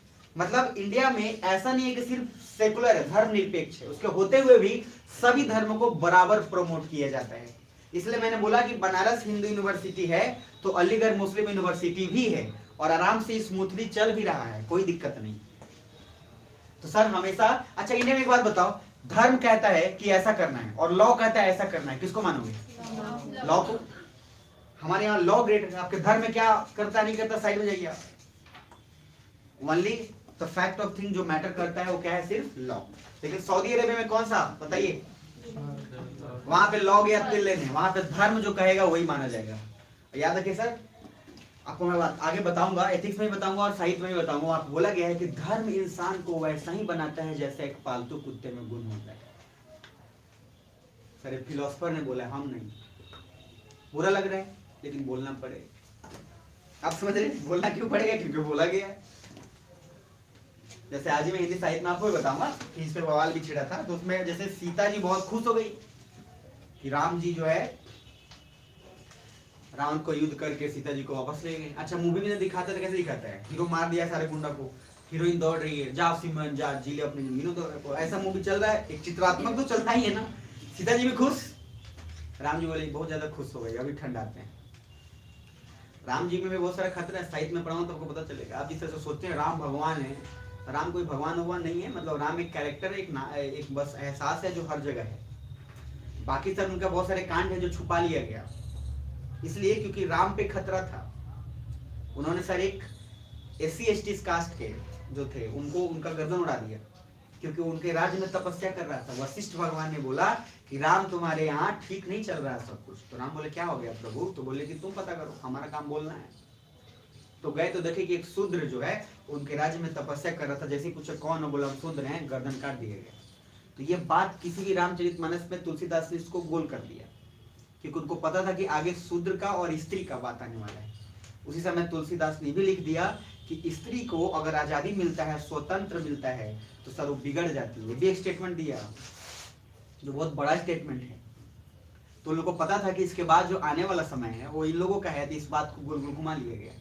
तो राम जी का वही सेम कैरेक्टर क्या है, जब वो बहुत खुश हुए तो राम जी जब बहुत सीता जी खुश हुए तो राम जी ने बोला कि सीते अगर तुम्हें लग रहा है कि मैंने ये सब तुम्हारे लिए किया है तो गलत फहमी है। यह सब सिर्फ मैंने अपने कुल के रक्षा में, सम्मान में किया है। और जहां तक रही तुम्हारी बात, तो तुम वैसे ही हो जैसे कुत्ते के द्वारा चाटा हुआ घी भोजन के योग्य नहीं होता है, वैसे ही तुम अब हमारे योग्य नहीं हो। ये स्टेटमेंट है सर। इसी पे बवाल अभी छिड़ा था, लिखा हुआ है शास्त्र में। तो इतना बड़ा बात उसमें चीज है, समझ पा रहे हैं? तो कहने का मीनिंग है कि जब आप पढ़ते हैं तो बहुत कुछ अलग पता चलता है। जैसे मैंने आपको शुरुआत में ही बताया कि आपको लगता है गांव के लोगों का लाइफ सहज होता है, क्योंकि राम जी को क्या है, राम जी को मानते हैं कि भगवान है, राम जी ने लड़ा, सीता जी को बचाया। लेकिन अगर दूसरा स्टेटमेंट देखोगे तो रावण की बहन कौन है? सुपनेखा। तो सुपनेखा जब अगर प्रपोज कर रही थी किसको? लक्ष्मण जी को। लक्ष्मण जी ने चुटकी लेने के लिए क्या किसके पास भेज दिया? राम जी के पास। जबकि लक्ष्मण जी ने खुद क्या बोला? मैं विवाहित हूं। तो राम जी क्या अविवाहित थे? लेकिन फिर भी चुटकी लेने के लिए क्या बोला? जाओ मुआ, जाओ मुआ, हमारे पास कहां? चुटकी लिए कि नहीं लिए? जब वहां गई तो राम जी ने क्या बोला? भाई मैं तो विवाहित हूं। उन्होंने मतलब प्यार से मना कर दिया। लेकिन जब वापस प्रपोज फिर लक्ष्मण जी को किया, उन्होंने नाक काट दिया। अब एक आप बात बताइए, आपको कोई प्रपोज करेगा तो आपको नाक कम कर दीजिएगा? मतलब इतना तो बुरा है नहीं कि आप नाक, अच्छा आपको भी प्रपोज किया, आप तलवार लेके घूम रहे 14 फरवरी जॉन प्रपोज करे नाक कान दोनों काट के ले जाए। अरे है ना, से इधर। अब क्या हुआ? रावण को गई, रावण ने किसको सर किडनैप कर लिया? सीता जी को। ये तो गलत बात है कि सर अगर आपकी लड़ाई राम से था, लक्ष्मण से, तो उससे लड़ना चाहिए था। बीच में आप माँ बहन क्यों लाते हैं? लेकिन आप लोग भी तो गाली में बीच में माँ बहन ला देते हैं। अरे लड़ाई आप दोनों का हुआ, बीच में गाली कौन किसको दे रहे हैं? माँ बहन। कोई भी तरीका है, लेकिन हो जाता है। अब जब सीता जी गई तो सीता जी को रावण प्रपोज किया, मैं रावण प्रपोज किया, तो सर सीता जी बोले कि नहीं हो सकता भाई, तेरा हट यहाँ से। तो बोला आई विल वेट। अरे है ना। लेकिन एक बात बताइए, सीता जी को प्रपोज किया तो सीता जी ने उसका नाक काट दिया क्या?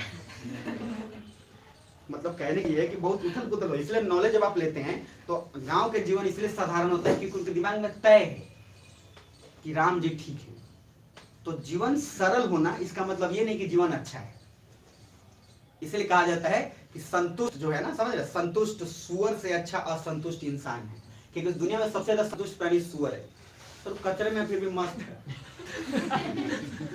इसलिए अगर आपको कोई बोले कि हम बहुत खुश हैं क्योंकि हम संतुष्ट हैं, तो बोले तुम्हारा रोल मॉडल उधर है। तुम्हारा रोल मॉडल तुमको मिल गया। क्योंकि जो नॉलेज लेगा इस दुनिया में ना, जो नॉलेज लिया है उसको हमेशा कंफ्यूजन होगा, कॉन्फ्लिक्ट होगा। रावण का ननिहाल गाजियाबाद में है, ये चीज सही बात है। तो सर कहने का लॉजिक क्या है कि उसमें दशहरे का समय बहुत पूजा होता है। तो जब आप रावण के एंगल से देखोगे तो आपको बहुत कुछ लगेगा। कब? इसलिए बोला जाता है कि शहर में जब आप नॉलेज लेते हैं तो आपके जीवन में बहुत उथल पुथल हो जाएगा। एक गांव का जीवन क्यों इसलिए आसान है? क्योंकि उन लोगों को नॉलेज नहीं है। जब नॉलेज नहीं है तो जीवन सहज है, और जीवन सहज होना इसका मतलब ये नहीं कि जीवन अच्छा होना। ऐसा थोड़ी कि गांव का जीवन सहज है तो लोग अच्छे हैं, नहीं। तो कहने का लॉजिक क्या है सर? धर्म का एक बहुत बड़ा हमेशा रहता है दिमाग में कि धर्म आपको हर जगह लपेटा जाएगा। धर्म पे क्वेश्चन ही आएगा। सिलेबस देखो कितना इंटरेस्टिंग दिया है। आपको रामायण के बारे में पढ़ना है, सुंदरकांड पढ़ना है सर, हिंदी साहित्य के सिलेबस में है सुंदरकांड, रामचरितमानस का। गीता का है उसमें पद, सिलेबस में है। और इंटरेस्टिंग बात है कि सर वो आप इसलिए पढ़ते हैं क्योंकि आपकी नैतिकता और उससे भारी हो जाती है। तो धर्म और राजनीति बड़े परिप्रेक्ष्य में चलता है। इसलिए आप देखिएगा ना, राजनीति में कोई प्रधानमंत्री है तो जरूर किसी न किसी बाबा से संपर्क होगा।